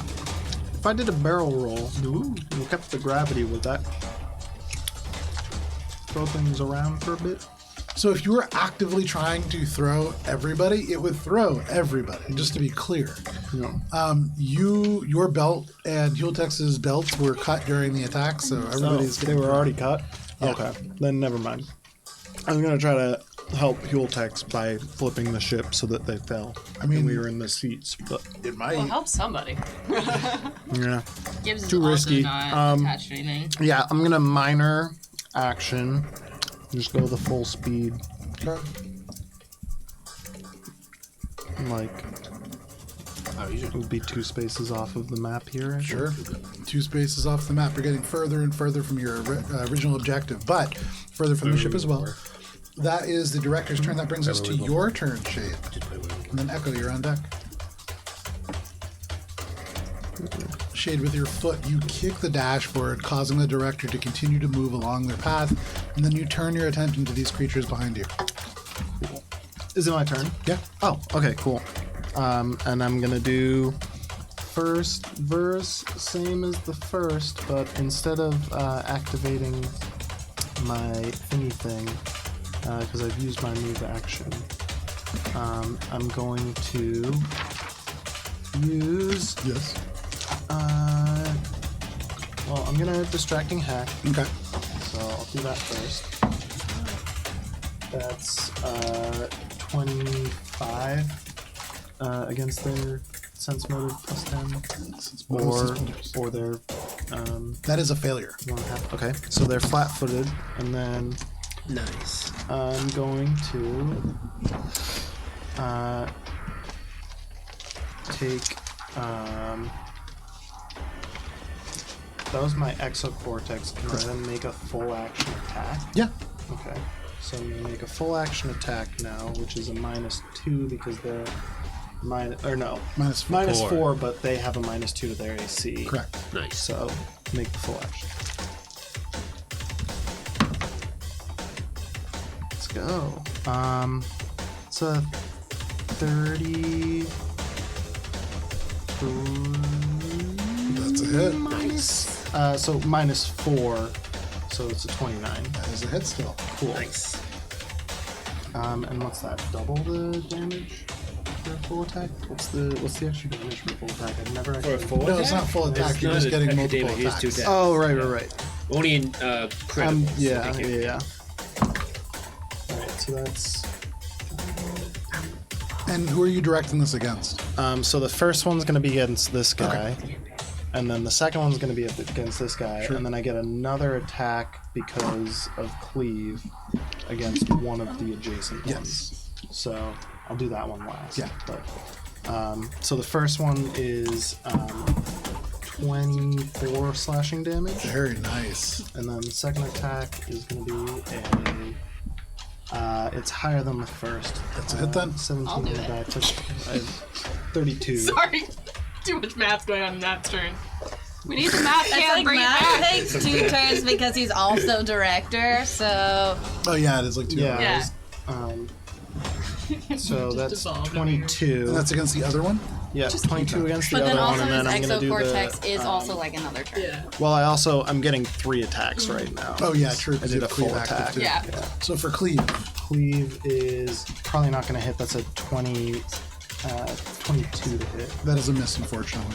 Our turns would take longer That's if we it. didn't miss. So you swing across, using this full attack, you hit one and then the other, dishing out damage to both.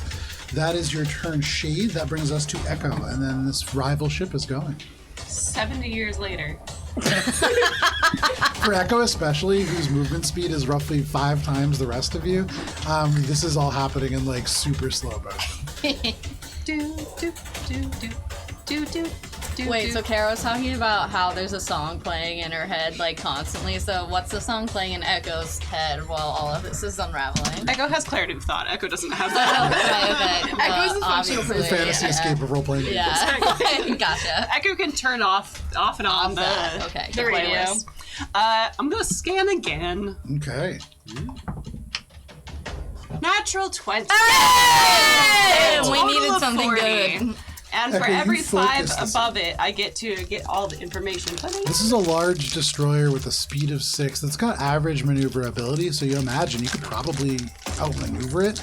The problem is really going to come from the fact that it has heavy shields, roughly 60 in any quadrant.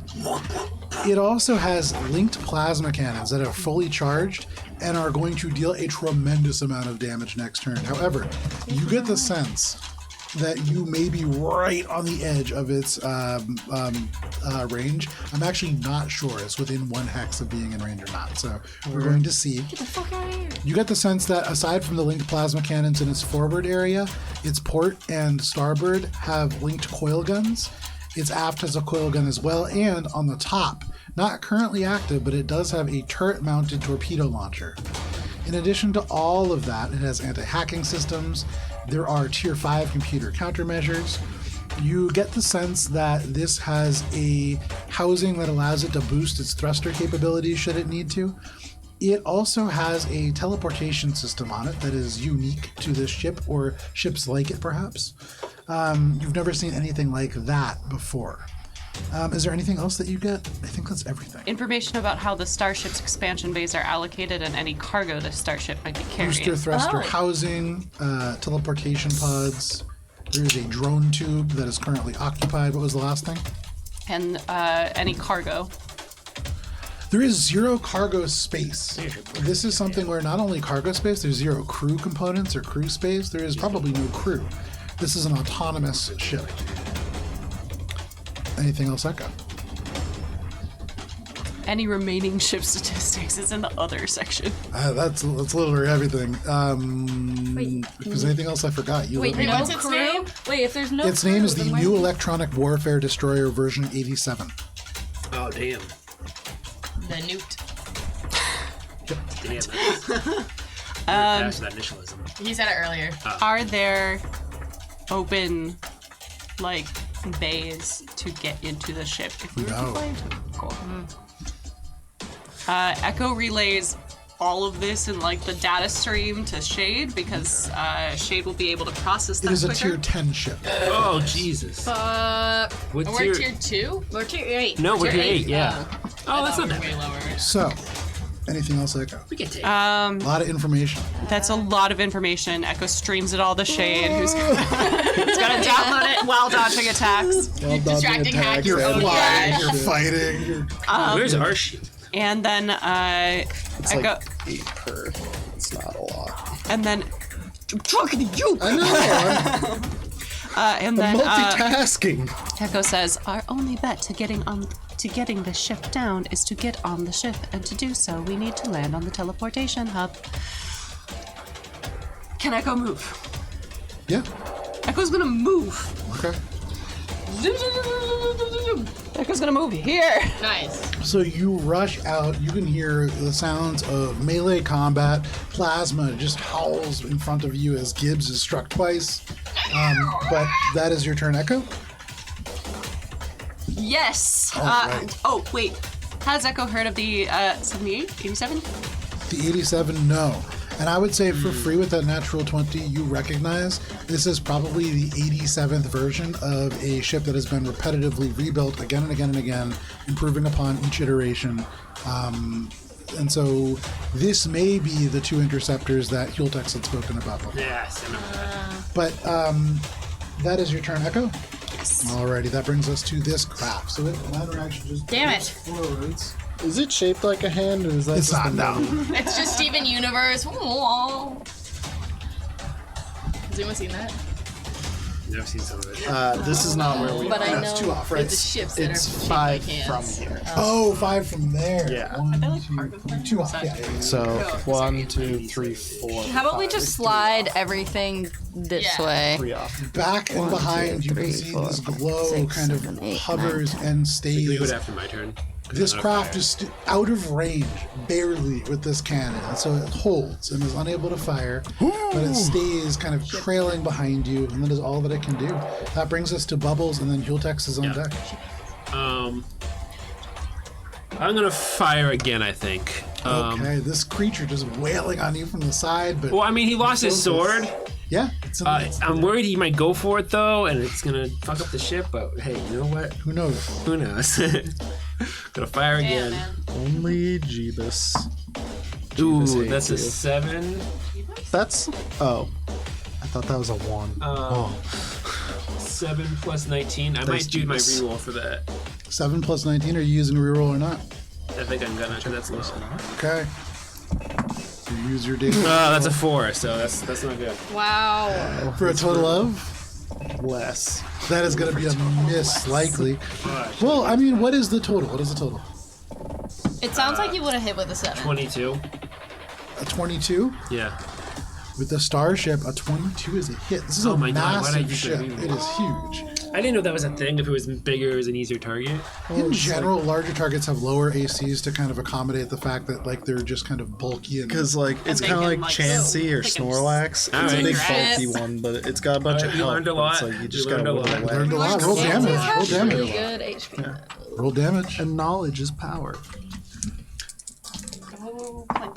Oh wow, terrible. Ones and ones. Unlearning is half the Nice. battle, but also So you rolling deal some better is damage. You see again, the another shield part. just lights up from the would've been distance. pretty cool. But that is your turn, Bubbles. Yep. Alrighty, that brings us to Heeltex. So Heeltex will turn again, and they are going to hit the one in front of them first, and then potentially pivot. 7. Heeltex is going to slam into that with 34 points of damage. And they are going to turn, and they're going to have to hit theirs again. Sorry, Shade. They're going to miss that second swing. And so they slam into this one, but this creature, barely up, but still functioning. You can see the robot gears just grinding the arms forward to continue their attack. Damn. That is Heeltex. Does heal Are you say damaged? sorry, Shade? Me? Yeah. Just a little SP. So as SP, never mind. That's all that Heeltex is going to do. That brings us to Gibbs. Gibbs is assuming these creatures have an intelligence score because they looked at each other and made a decision on something. Okay. And so with that thought is gonna mind thrust. We'll call it the left one. Okay, love that. So you're mind thrusting the left one. What save is that? Could you give me a will saving throw, please? Oh. I have to declare the level, so you know what level. So don't say anything yet until I decide. I have all my spell slots. Can I do it at 3rd level, please? Is this a mind affecting effect? Probably. Yeah, I can It's called mind thrust. If it is a mind affecting effect, then it is immune, unfortunately. No, I hate that. As They're someone robots. who only use mind affecting shit. They're robots. And You so gotta use as you try to computers. mind thrust towards it, there is intelligence there. That- It doesn't seem to be affected by these psychic abilities. It's undoomable. This sucks. Does that use the spell slot? It does. Okay. Anything else? Gibbs is gonna do the same thing that Spice did to her and like see Echo be like, my hero! And Gibbs is gonna dive into the Christmas tree that is sharing this area and is gonna take cover Okay. in the Christmas tree. Rush over, you dive behind the artificial branches. You know that it's mostly made out of plastic, but that's okay. It's still better than nothing. Mind effect. Fuck. You take your cover. That is your turn, Gibbs. Yeah. All I'm right. sad. So Squeak, Oh. hero, runs right by Bubbles. Gets the enlarging ray. I cast Enlarge Reduce. Wait, wrong game. There. And as an action, he's going to do something nobody else can see. And that's his turn. That is his turn. That brings us to the top of the round and to Spice. Then Prados are on deck. Spice, what are you Using doing? his litter box. So if we're also in ship combat, do I have to use on a all ship. of my actions if I want to act as Use the captain? toilet. So if you want to act as captain of the ship, then Yep. you would be doing that on your turn as Spice. Okay, so that's what I'm gonna do. I'm gonna use my turn to order. So she reaches out to Shade, who's within my telepathic range, and she's gonna go, Shade, get us the fuck out of here! Get us out Another of one in there. fucking range! Like, she's also yelling at the director. Also, Sure, yeah. she's like, anyone who can fucking hear. She's like, we're running. We cannot defeat that size ship. Let's get the fuck out of here. And as an order, blah blah blah blah Shade's blah. brain You just get. explodes.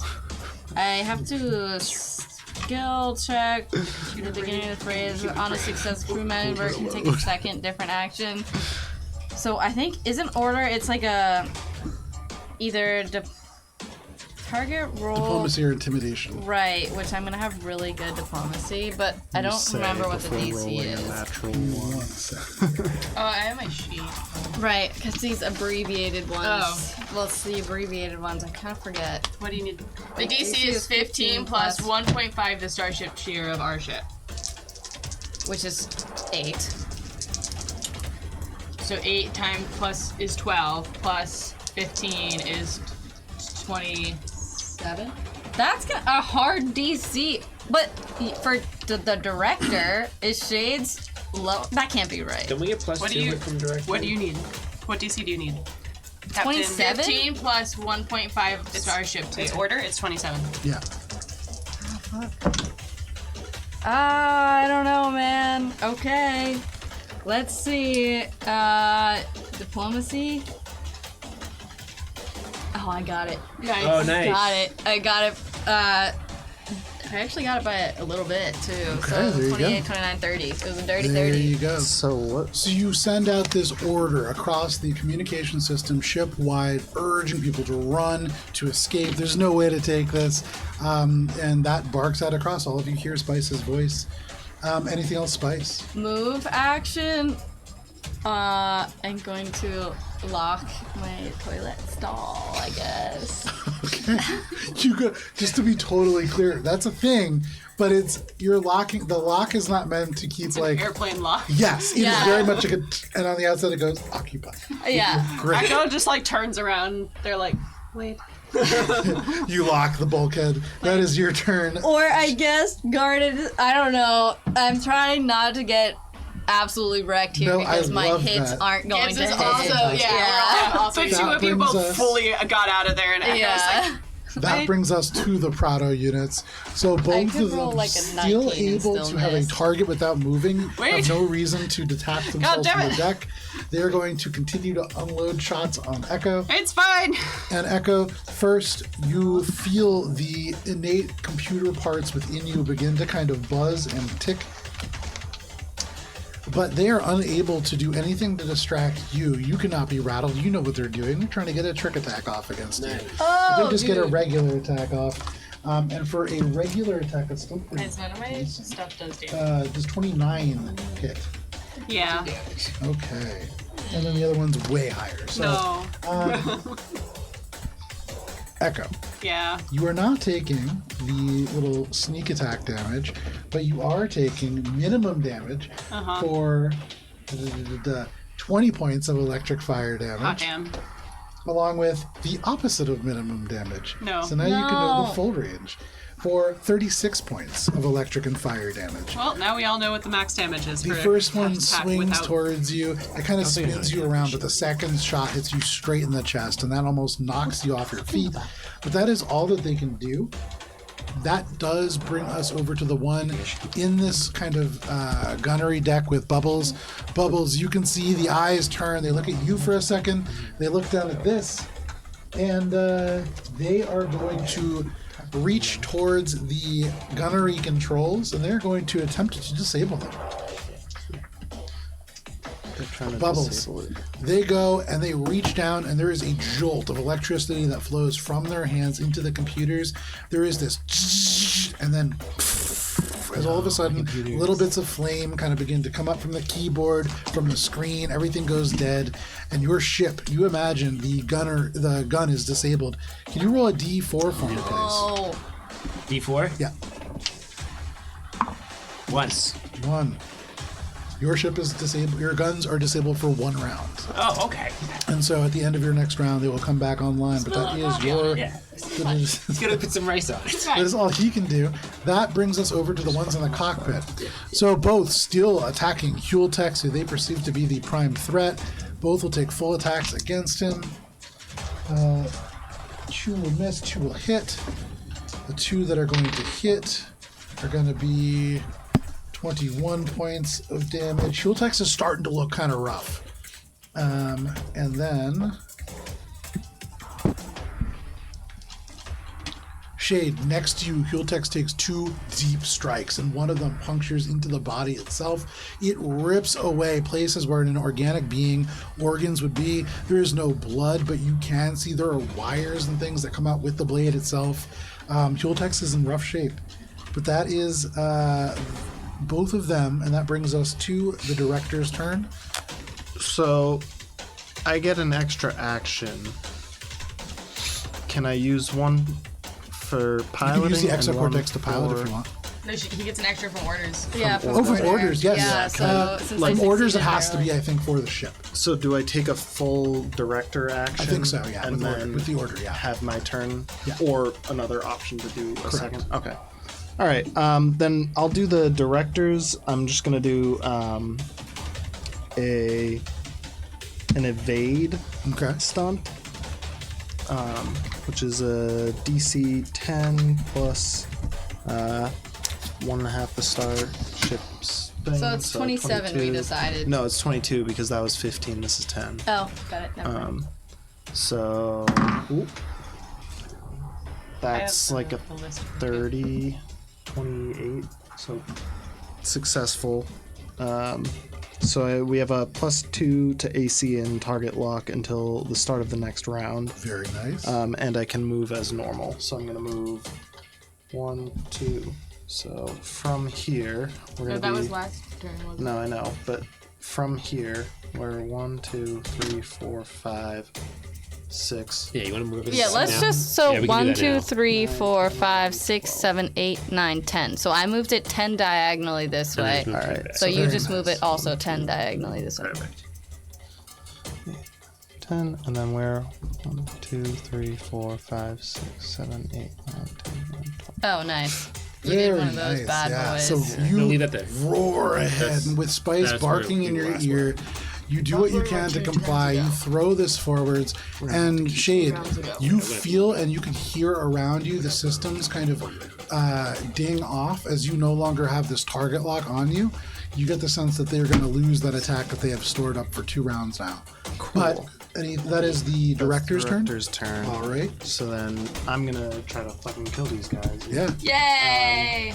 Distracting hack on the one that's more damaged. I think it's the one that's The one directly behind behind me. Fuel Tex. Yeah. Behind Fuel Oh, Tex fuel. for sure. Yeah. Okay. That's a 32. 32 is a hit. That's for the sense motive. Oh, for sense So if they're motive. flat. That is a success. All right.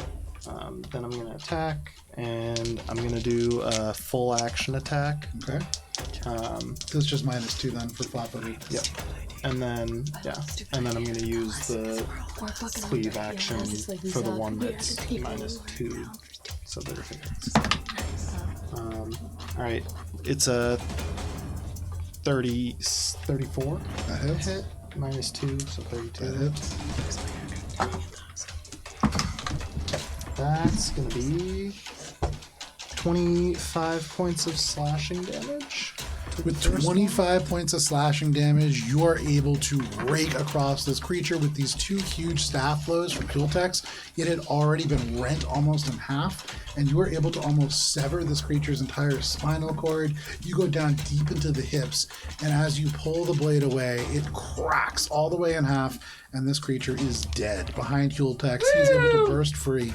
There is still one directly behind you. And I get 2 attacks because I cleave with the first one, and then I have my full action attack on him still. So cleave, I believe, takes place after the attack. Give me 1 second here. Because you make 1 additional attack per round with this feat. So you take cleave after. Okay, so after the whole full action. Correct. Okay. Got pizza. So that's first one's gonna miss. Okay. So then the cleave one. That's 26. 26 is going to be a miss. Or sorry, it's against KSA, EAC. KAC. KAC with that is going to be a miss, unfortunately. Okay.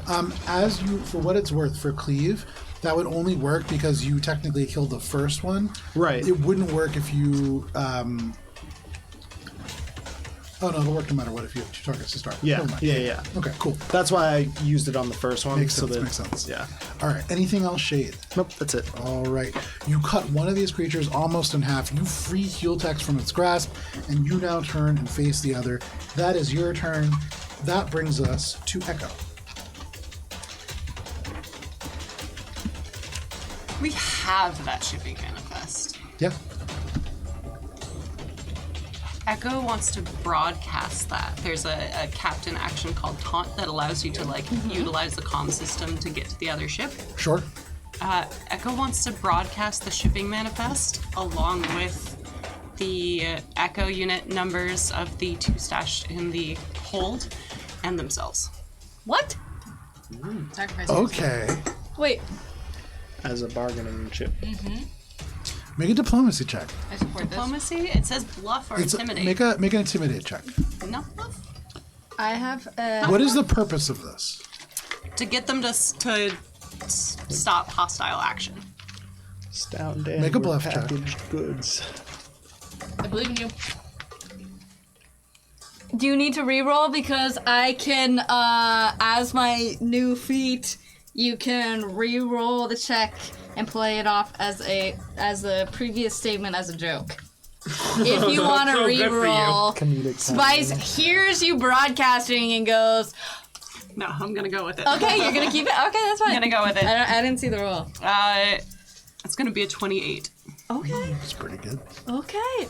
So the 28, you grab the shipping manifest, you add some echo numbers onto it, and you send this off.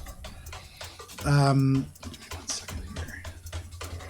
Okay. Shit, that Anything was. else echo? You said stupid idea. That wasn't a stupid idea. That was a scary idea. Okay. I know. They're gonna send more, I right? have to think about that. That's an interesting one. We could cut the break. No. Okay. So, no problem. Anything else, Echo? That they want to see what happens. They're gonna wait. Okay. If you'll allow me to like ready an action. Or is that? I mean, that's my action. That's your action, yeah. So, no problem. That brings us to the opposing ship. As Echo sends this off, you all get the sense that there is this communication that leaves. And then suddenly, Shade, in the midst of combat, you cut one of these creatures in half, and as it peels apart and falls to the ground, suddenly you can see Hultex begins to reach for it, but it just becomes this little mote of blue light and disappears. They teleport. And the one behind you disappears. And the ones that are in the back disappear. They have to make a and strength Bubbles, check. the one that is near you, they don't. They're teleporting. Bubbles, the one near you that was going for it had disabled the ship. You can see the skeletal phase is turning to look at you inches away. Just teleports away. And you are all out of initiative. Woo! Oh, what did you do? We don't know anything yet. If you were looking at comms, you would have seen it probably. You okay? Like it. I have enjoyed our time together. Whoa, you can't say goodbye. Whoa. Yo. You can see this happens. The door opens up, and Hultex immediately kind of makes their way over in the direction of Echo. Is anybody else going? I'm right Yeah. there. I'm gonna come out and watch in the hallway. So as a group, you all kind of congest in the cargo bay. The trip mystery light's kind of blinking. Gives you pop your silky face out. On the steady course away. Okay, you turn it, you kind of set it away to Not move too away. far away because we do have to go there. But Shade, but you notice as you do this is the other ship is turning and moving away in an opposite direction from you. Moving away from this asteroid that they seem to have guarded. In a way, it feels almost like an invitation. okay. But Hultex moves over to you and they say, "Urgent query. What did you send?" I have been in possession of a shipping manifest bound for Assemblage 12 from cultists in the Hollow Husk. I also sent along unit codes. It is a Pleiades Rock ship. I am of Pleiades Rock manufacture. It stands to reason that as they have been hunting down Echo units, that telling them that we are shipping Echo units would be appealing to them. Make a diplomacy check. Androids are so good at diplomacy. Do I get my +2 because he is Android? Can't and you use your he's fucking thing? Computer. I don't want to play this off as comedic timing. I mean, it's just the name of the feat. It's Yeah. You can stick with your role if you want You got to. dramatic Yeah. time. I want my. He I want my turns role. to you and he says, "Transmissions are foolish. This may be rebroadcast anywhere else in the galaxy and has already been done so, using tight beam communication methods. I am aware. But there was no way for us to defeat that ship with our current capabilities. And many, including yourself, and they gesture at, like, the shield state of Hultex, have been injured or damaged in some way. If there was a simple way to exit the combat that minimized damage to most of us. Would it not be prudent? Clarification. The weak nature of my organic being is regrettable. But your capabilities are far more limited than my own. We would have been successful. Nevertheless, we must now make haste. As it is. They turn and they make their way back to the cockpit. You are very rude. You need no sense motive to know that they are not happy with you as they storm their way back. For what it's worth, I do agree with Hultex. That was not wise. Shut up, Shane! We're out of combat! I'm going back to the cockpit. You bitch!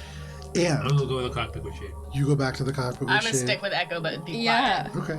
It So the goes- table has split Yes. along table lines. This side to the cockpit, this side staying in the cargo bay. But because it is 8:30, we're going to step away for a super quick break, for Bang. normal size break, and then we'll come back to finish up this session. Thank you for sticking with us. We'll be back in just a little bit.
Nice. And welcome back. Nice. I don't know if you heard that or not. We'll see. We'll see in post. When we were playing Starfinder, maybe you were here before, maybe not. Right now, everybody is just drifting in space. Just kidding. We move the ship. But Drift vibes.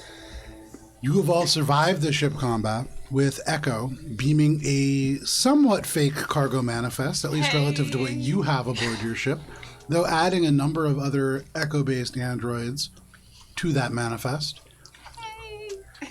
The intruders who were teleported aboard your ship suddenly left. The ship turned away, and Shade, you in particular felt almost an invitation to the small asteroid that is labeled LL3045. No, he moved it away. Yeah. I think we're good without it. You gonna park? They're like fully out of range now. They're like continuing out of range. They continue to fly off and in the direction, I would say, shoot make them. a perception check. You activate the scanners, which kind of retract to their initial range. 27. 27. Okay. With the 27, you see that it is headed off and in the direction of a large cluster of kind of debris, well away from where you are going. Okay. Slowly start making the way over to the thing, but want to kind of figure out what Hueltex knows. You make your About the way situation. through the asteroid accretion disk and towards the smaller asteroid. No problem. You do so. Hueltex is sitting in the seat next to you. Are you saying anything? Hueltex, what do you imagine is on this asteroid that they would be protecting? Make a diplomacy check. And take a +4 conditional modifier. Because you and Hueltex agree. I'm here in this cockpit. Yeah, I'm gonna leave the gunnery ship. sure. Still not good. The cockpit and the gunnery ship, huh? Diplomacy? Yes. What was it, a plus four? +4. 15. Bloody. Specification. I expect to find additional iterations of heresy. They look forward. And that is all that you get. Whisper calm to Echo.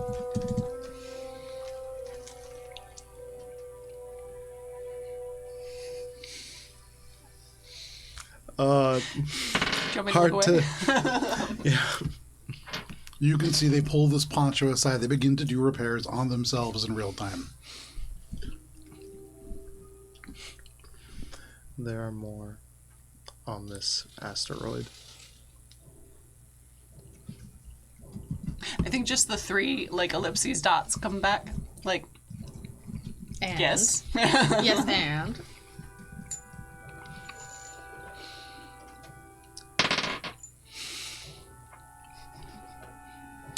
Talk later. 3 more ellipses dots appeared. And then a text message from a third party appears. From Hueltex? Clarification. There are no additional hostile units aboard this small asteroid. that's useful. So dock the ship. Hueltex has entered the group chat. Yeah. Ew. You make your way forward. LL3045 is barely large enough for the director, but are you trying to land on it? Do I have to land on it to figure out what's on it? Can I see it out the window? Make a perception check. For you, in the darkness of this space, you can't see anything directly, but with the scanners, you pick up there are definite electronic signatures coming from a segment of this thing. It seems to be something kind of spread out across this space. 29. Gibbs, a little bit closer attention to the scanners as you are not flying. You can see that there is it just looks like a rock that is kind of scattered with some machinery, but you recognize that the machinery itself is scattered around a crater of rock and stone and other debris, and it seems to be where this signature is coming from. There is a particular spot, and you might be able to park the director there. But that would be in the middle of the crater? It would be like right dead center in the middle of the crater, yeah. Well, there's a whole crater, but like, do you really want to park in the crater? It seems like they're like investigating or mining this crater. Do you see the crater right there? It looks like a little pimple patch. I would say, Gibbs, you see 3 other spots on this total body that you might be able to park the director. And they almost overlap. It's a very small space. I do that thing like when you're at the grocery store and you're like driving with your spouse, and I'm like, there's a spot, and then he like passes it. I'm like, no wait, there's a spot. So through the communicator, Gibbs marks these spots for you in the ship's navigation system. Which one's the most easily accessible and also not super far from where the source of the signal is? The one that's easiest accessible and not furthest from the signal. They're all very close. So of the 4, there is one that is kind of in the middle between all of them, and that is the one that kind of matches what you're saying. All right. But that's the crater one? No. Okay. Nice. That one. Cool. You want to land there? Think so? Make a piloting check. As you get closer to the smaller asteroids, there is like a lot of these kind of help. clusters around them, so it's a little trickier to get to the smaller ones. Echo's in the kind of in the engineering bay, and I'm helping by telling him when his like left wing is close to. Take a something cool. +2 conditional modifier. Nice. and Spice, is there something that you want to do? Is there something I can Oh, sorry, I do? thought you were trying to do something. Oh, there was... Do we even need to park here, or can we just kind of, like, float over? To be able to, well, yeah, you could float over. It would be dangerous to float over through the debris. Echo, you were saying something. Echo is going to use the chief mate hard turn to kind of provide Very assistance. nice. Okay, so we're going to say take a +6 conditional modifier to this then. All right, the 46. 46. Oh wow. 2, that's me though. That is a success. And it's a success by a decent margin, though not as much as you might be expecting. It's difficult. You have to take the ship and then corkscrew up and over and then down to get a clean trajectory and then turn right at the last second to be able to land flat. And as you go to land Sexy. with the 46, your ship slams into something and you take 6 points of bludgeoning damage on your shield. Perfect Dismount. park job. And you recognize that below you, in this perfect little circle that the director could certainly land, there is something that you cannot see, that your scanners cannot pick up, that nothing seems to be able to detect. But right now, the director is landing directly on top of it.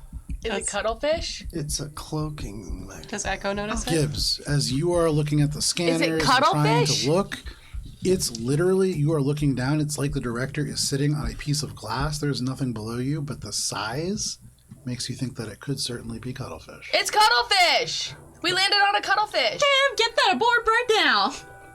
899 didn't send coordinates, right? I didn't get that. I just got the message that they were in Vesta space. Correct. Oh no. As far as you know. Isn't that... No, this is good news. That means No. Why? They want Echo unit bodies. So you think 899 is dead here? No, we think that they're here working with them, right? No, I think dead here. Tragic. But you think working with them here... Either way, let's see what happens. I did send you the information about the U.S. Tango. Which is what? You are all now effectively at rest on this asteroid, though there is roughly a 8-foot gap between the ship and the asteroid proper. If this is cuttlefish, I want to confirm it and then try to, get it off of here. How are you confirming it? Do we need to? Spacewalk. Yeah, can we open the door? So you stand up, Hultex follows you, and you all make your way out in the direction of the and I have Yeah. sticky, so airlock. Gibbs, you screw this thing on. Is anybody else going on this? Is everybody going on the spacewalk? Cha. I think Space walk, space Okay. walk, space walk. All of you get your gear, you get your rebreathers on, you swivel on your fishbowl helmet in some cases, Echo and you taps their foot impatiently. go to the airlock. All of you get into the airlock. Hultex joins you. Still little sparks flying off of their Is chest. how injured is he? Squint at him. Less injured than you would imagine at first. Make a medicine check. self-healing. Oh, he did. Now, so it's 7. 7 plus a million. 22 plus 7 is 29. They're not looking great, but you get the sense that it's mechanical more than biological. Bob's just gonna not look bloody. forward. Okay. Rub a little dirt on it. Heal text. He turns and looks at you, and the airlock opens. Any broadcast noise is lost, and you get the sense that that's probably good. But there's little bits of debris that out past you and into space as the little bits of oxygen are yanked away. You all feel it kind of tug on you, and then there's just silence as the vacuum takes over. You can just hear your breathing. You can hear any communications, but you can see now in front of you the darkness of the rocky outcrops that cast dark shadows across the space. Below you, there is just emptiness. And you can see now, Shade in particular, being familiar with sort of the configurations of things like this, spaces for landing gear. Kind of indents, several inches deep into the dust in this space. It certainly feels like you have landed atop a invisible, truly invisible craft. So it's like standing on top of a really thin sheet of ice or something. Sort of, you get the sense that were you not in zero gravity, your ship would probably crush Project Cuttlefish beneath it. Here, you have come to a stop on top of it, and you get the sense that that is what you get the sense of. Having gotten the schematics and everything way back with XXX Taco Black. Taco, Sure. Yes. would I be able to figure out how to disable it so that it's Make an not engineering around check. This? You have make an engineering check. There's a possibility. Do the other parking spots also have cuttlefish ships on them? Make a perception Use check. my reroll on that one. Nice. All company cars come equipped with cuttlefish technology. I got the same as last time. 29. I'm glad I did. That was a engineering. With the 29, you look around and you do see several hundred feet away glints of light from the running lights on your ship that reflect what looks like some kind of equipment. I would say with a 29 Gibbs, that's pretty good. You can see there is a 2x5 foot sign that has some LED letters that are kind of flickering off in the distance. The letters themselves are flickering in a gray light, and so it makes it kind of hard to see. You can see that there is a sleek, maybe communicator wedged into the stone. There is some other junk off in that distance, but 29 would show you some of that. What was your check, Shade? 38. 38. Nice. It Engineering. was 20, and then I did my reroll. With the 38, you visualize the schematics and you project them across real space in 3 dimensions across your vision. You make an outline of a blueprint that would be there, and you orient it where the landing gear would be, and you see the landing gear in this blueprint matches perfectly with the indentations. This is a Jacinto crane interceptor, and you follow with your hand along the hull. Your hand hits the fins where they should be. It hits the fuselage along each individual line, and you follow it to where the pilot side would have a touch-activated switch to disable the cuttlefish. And you feel a small indentation, and all of you suddenly see flickering into life in front of you a Jacinto crane interceptor painted in this carbon black, so that it is almost invisible even with Project Cuttlefish turned off. You had last seen this aboard the Tony Express. 899 is here. You do not see 899 within, and that would indicate that they are somewhere perhaps nearby. Oh, Poor Tony. Family reunion. Damn it, Bubbles. Sorry, I was doing Turn and just look at Echo. Yeah. Everybody just, once And we then see 899 go ship, about everybody just disabling. goes, What? Whisper come. Sorry. Isn't this kind of good, though? It's kind of good, though. You didn't. Echo goes to look for an entrance into this facility. Okay. Ooh, check out the crater. I bet it's in the crater. Do you go check out the crater? Echo just kind of begins to like scan the horizon as they're like stepping off 99 ship. With Gibbs's directions, as you scan the horizon, no check needed, you can see the 2x5 sign immediately. You flash back to the last time that you saw it within the Pallades Rock factory itself. These are standard Pallades Rock sort of 2x5 signs where the letters are all individual LED letters. These are often put in lobbies and things like that, and so almost certainly from a nearby assemblage. You can see machinery and stuff that does tie into Pallades Rock and off in that direction. Kind of scattered in a weird circle. Echo's gonna head towards the entrance, drawing the disintegrator pistol and the Doshikari. Okay. You head off in the direction of that technology. Hultex turns. They really intently are looking at Cuttlefish, but after a moment they follow. Anybody else doing anything? Can I take Cuttlefish? Or is it applied and now it can't It's applied to the ship, yeah. Oh, okay, so now it's... Can I tether the ship before I go? Yeah. To Director? You So- absolutely can. Yeah. You take a little bit of time to And I take wanna- one of the tethers that you had gotten for the initial heist job. You attach it to the ship. Nice. There's nothing in the cockpit or anything? Make a perception check. Any signs of...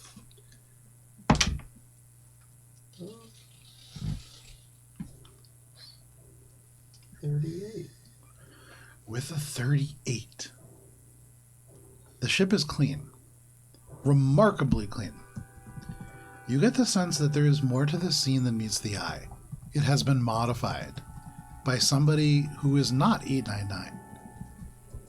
But with a 38, that's too low to figure out who, and it's too low to figure out what.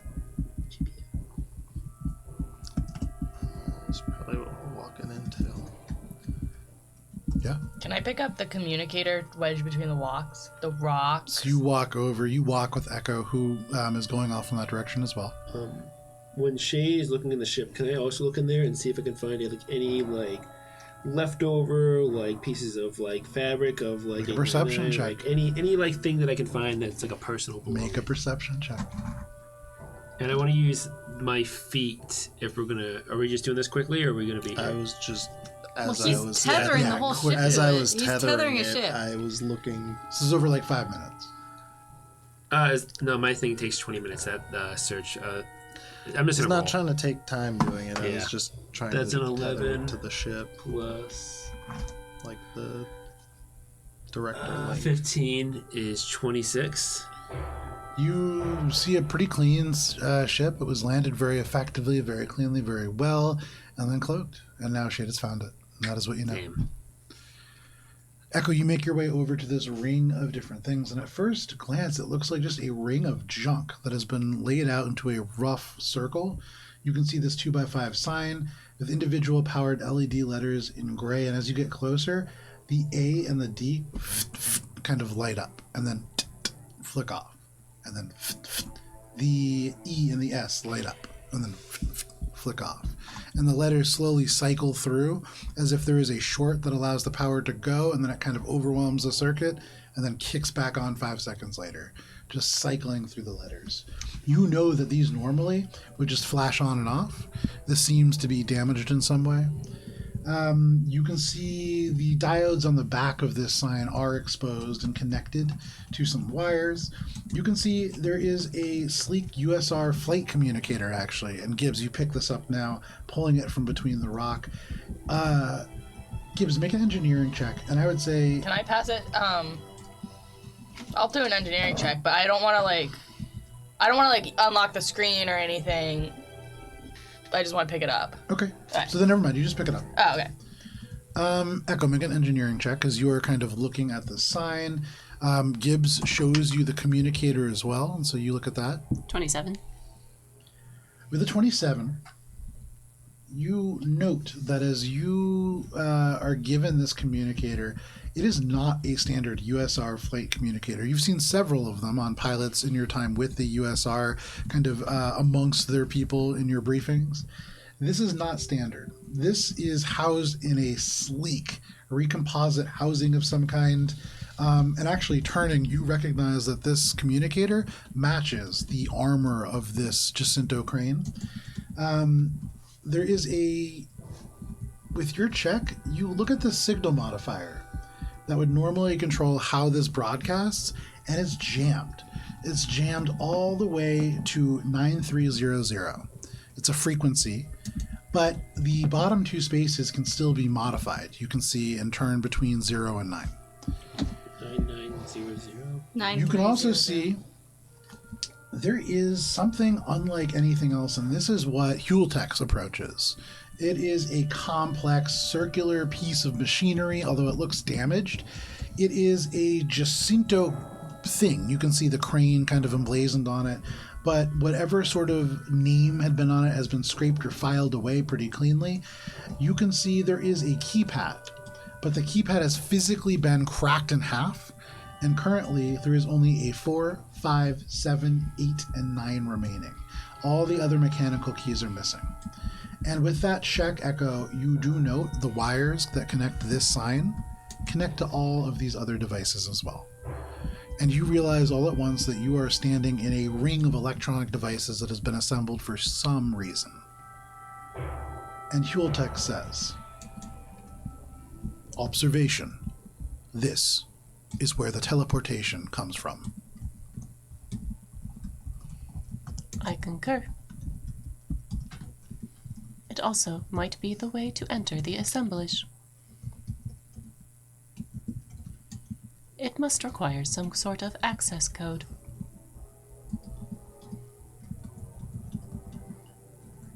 Or magic. With 5 numbers left, that's like a million possibilities of a pin on this keyboard. Are we back on the ship now? No, you are all kind of standing Yeah. around this I'm debris gonna field. catch up and listen to their what's conversation. on You the- catch up. What are you doing? Um, You catching up with the group, or are you going by yourself to the ship? no, I was tethering the ship, Yep. and then, yeah, I thought, is there more stuff on this asteroid? That Yeah, we're- so they headed off about like 150 feet, Right. and they're now investigating this like debris. Then I'll say, while everyone's gone, director, set up defensive mode for a moment, and then go catch up. You go catch up. So the communicator is also wired in. Correct. Okay, so the communicator's part of the link. Oh, does the communicator have a keyboard? It does, like all communicators, yeah. Okay. And that's jammed to what signal? So this communicator, you can see it's sent to transmit, Yeah. and it's jammed to 9300, but those 2 zeros can be changed. Oh, so we have to guess of the 5 numbers that there is, we have to guess what the last 2 numbers are. Coordinates too.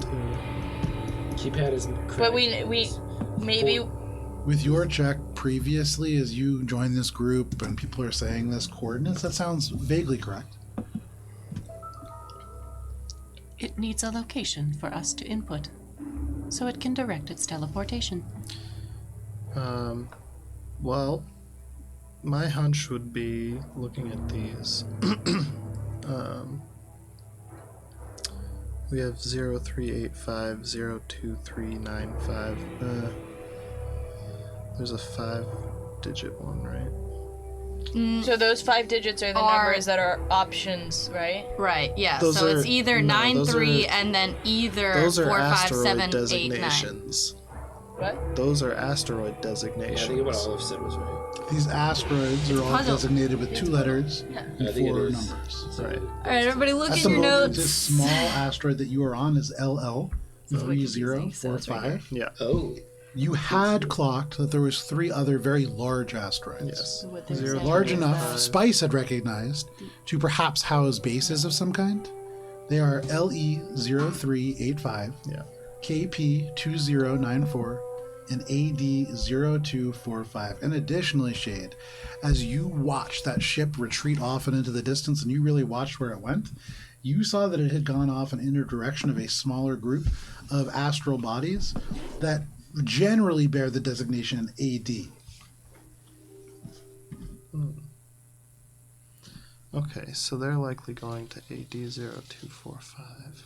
So of the number on the keyboard, do any of them look more pressed? With your new way of thinking, make a perception check. Nice. A bazillion. Give me 1 second. 32. Wait, it ends in either 4-5 or 8-5. That's So with a 32, this is a almost spotlessly clean communicator. It looks like it has never really been used before, maybe once or twice. There is 2 almost perfect. The fingerprints are bizarre. They don't look human, Yeah. but you've seen them before. Okay. These are fingerprints that are very similar to the ones that are on Echo. Not humanoid fingerprints, but mechanical ones designed as almost like a factory serial number. And as you look at them, there's just 2 numbers, 0 and 2, and a perfect fingerprint on either one. Guys, it's either 9302 or 9320. Because look at these fingerprints. They look like the ones Echo leaves on the food dispenser. Oh, yeah, that makes sense. If 2 and 0 are the only ones that have been pressed, and on the other half of that keyboard over there is no 3.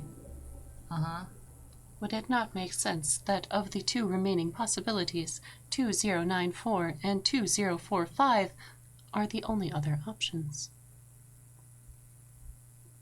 Sure, I'm just telling you what I think. But that sounds right. Whatever you said. Wait, isn't it 0245? Bob's always restricted his Echo dash. has perfect recall for numbers, but Kara does not. 0245. I was right! Spice has perfect recall!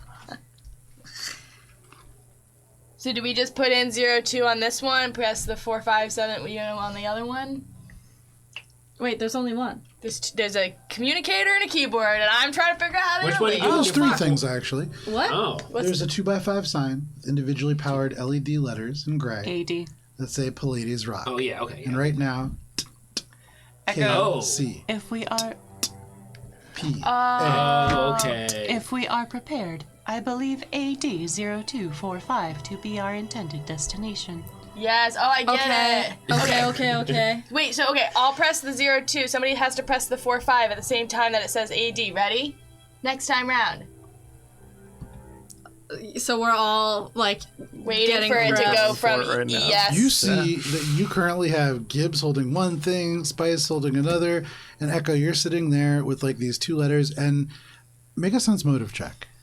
For all of you, no problem. For free, especially with your kind of teamworking practice that you did one time. You can 26. Time it. 26, okay. So all of us do sense motive? Shade? I'm kind of worried because I for wanted Echo. to say something to Echo before we jumped in. No Because worries. Worrying is a free action. Because 26, as you line all these things up and you put in AD0245, I got a very high sense motive, if it matters. just for Echo. Okay. Echo, you recognize that you are basically rubbing shoulders with Gibbs and Spice, and you look at the haphazard makeup of all this, and you look at the fact that the communicator matches the Jacinto crane, and you realize that one Echo unit, fast as they are, could probably do all these tasks at once. Echo 899 may not be dead, because you get the sense that Echo 899 put this together. And you get that sense as suddenly you complete the circuit and all you see for a brief moment is blue. And the static of entanglement leaves all of you with extremely dry mouths, with dry eyes, and as you emerge in this new space, your skin instantly kind of peels away a little bit. For everybody, even you, Bubbles, and you instantly get a bloody nose. The space that you emerge into is dry, and through the air, it's not stagnant to any of you. In your kind of like space masks where you are, you recognize that there is oxygen beyond. It is eerily clean here. You are all within a stone, almost cave-like space. There is no immediate observable exit to this. All the light is coming from in the surface in front of you. And you can see there are vague kind of little red, almost laser pointers that just drift through this cave-like space. Laser pointers pointing where? Or are they like you like talking motes of light? You just see it's the little Mission laser Impossible things. lasers. Kind of, in a way, that's what it reminds you of. You can see that there are 4 of them that just kind of cross over each other. Is there like a button on my suit that can like clean out like blood in my face? I would say for you, yeah, you probably had to set something up. You get nosebleeds a lot. Yeah. And so, yeah, it just kind of is like a suction on the bottom. Nice. It's not very clean, but it's cleaner. I'm gonna press Can that. Echo see a control panel past the laser field? Make a perception check. Guys, why it's so dry in here? Dirty 20. A dirty 20. With a dirty 20, you look and you can see hidden in the actual kind of stone wall all the way on the opposite side, there is a doorway, metal doorway that looks to be about 20 feet wide. It's closed, and you would imagine that there is a control panel nearby, though you do not see it. If you would wait here a moment, I believe I can get through the laser field and turn it off. Okay, don't trip. Careful. God damn it. Gives us very I'm well going to intentioned. attempt to Mission Impossible Ocean's 12 my way through Okay. the laser Would a field. visual perspective be We love a map. okay? Guys, we did the puzzle. I love the puzzle. The puzzle was so good. Dude, the instant I knew it was a puzzle, I was like, I have no hope. Yes. But I have Yes, notes. should be so... concerned. All the concern. I think you saw The when you sign looked at, that- which one was most Much concern dug all in. the time, yes. Yeah, that, because it was 02, which Just made it hope- AD. Well, I don't Hold on, know. there's Do more I stuff we hope gotta move. Because then LL and LE were 03. Do we? I can't tell you how to feel. Well, I know, but Echo has hopes and dreams. What are your hopes and dreams? Echoes, hopes, and dreams. Oh, look how many rocks are built. But there's also this big empty space, which makes me nervous. Big empty spaces means there's more phases to this map. perhaps there's more phases to this map. And so you can see a little bit of this map on this sorry, you close-up better camera. put it out. I'll put it real close up. But you can see it even closer when pictures will maybe go up with it out over on RPG this week. We have a lot of pictures coming up this week. Oh, so sorry. we'll see. Oh, my stone. You can see all of this in front of you, and Echo, as you begin to like move, and this is what you're seeing as you kind of get into the actual act of like moving stealthily. As you clear the kind of corners and you get into the space to move through the lasers, you see the place the lasers are coming from.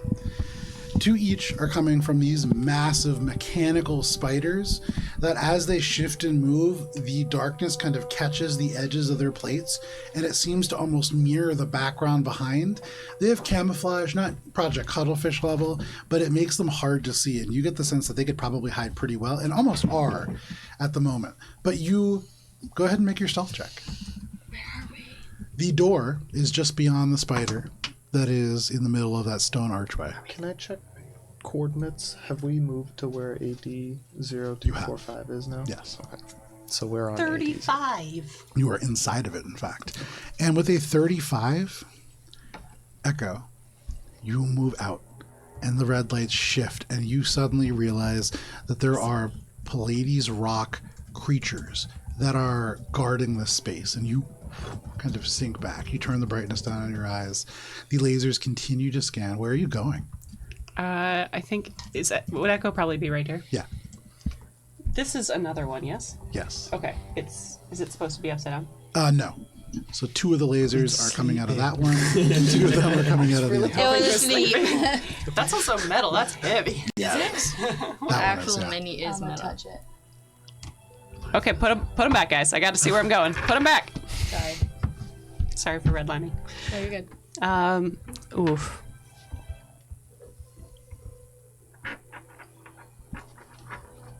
Echo I love this. This looks really nice. Echo wants to. God, are these all like walls, or are they just? No, just rocks. The only thing that's walls on the left and right far sides, those become like solid walls. You're in a closed-in cave. There's no perceivable exit that you see. I didn't know if this was like a high. No. Echo is going to first. Good rocks. Did Echo get a good look at either of them? With your stealth check, you are so quiet. You peek around the corner, you get a good look at these.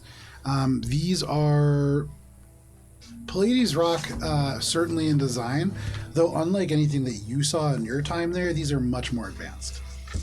Do either of them seem to be in more disrepair than the other? No. Okay, so they're both like pretty well cared for. They have some dents that would imagine that they have seen combat at times. Great. But neither of them are damaged. Echo is going to try and like do I get the sense that they saw me? Or that they could see me? The lasers don't change. They continue to sweep Okay. and scan. And so you get the sense that at the moment, you have evaded them. Echo wants to try and get close enough to the farthest left one. Okay. I know that that one's blocking the door, but the less we have to deal with, and there's more open space for them to get through. So make a stealth check then to move over there. Is anybody else doing anything as you see Echo, like, make their way over in the corner? Okay. You wait for Echo. How far away are we from here? You're like 5 feet behind where Echo is right now. Okay. Kind of like behind the rocks. You're in like the last 10 feet of cave that is off Okay. the map. Okay. 33. Okay. With the 33, you tiptoe, making ever so slight sounds.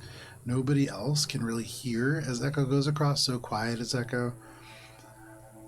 But as you get closer to this thing, Echo, you swear that you're going to give yourself away. You can hear each footstep, but this creature can't.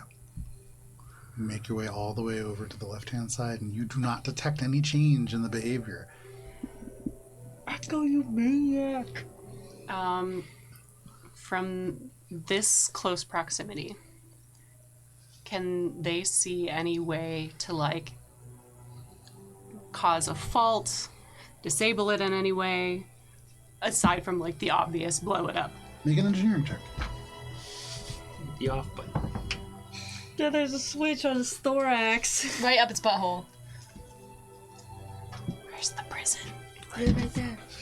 Oh, no. Yeah, that's your third D20. In your soul. What does a natural one at me? Oh no! Oh my god, you were doing so good! Yeah, that was 2 good rolls, and then bam! Can't have 3 good rolls in a row. Those were low rolls for So Echo. you look at these, and you can see that they just have these like mandibles. They have these large kind of scything talons attached to them. You can see what looks like maybe decorative ribbons that run along the back of it. What? You're not seeing a lot that would indicate that this is designed for warfare. Okay. And so, probably pretty easy to disable. All you probably have to do would be like, get behind it and unplug it. Echo's gonna Oh no, Carefully it's a creep European around. adapter. Make a stealth check. Yeah, You're like right next to it. that's another 33. Ooh. Is that good? you creep. You get quiet, you get low.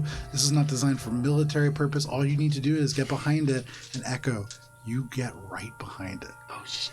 The head swings to the left. You see the red lasers whoof, across the cave.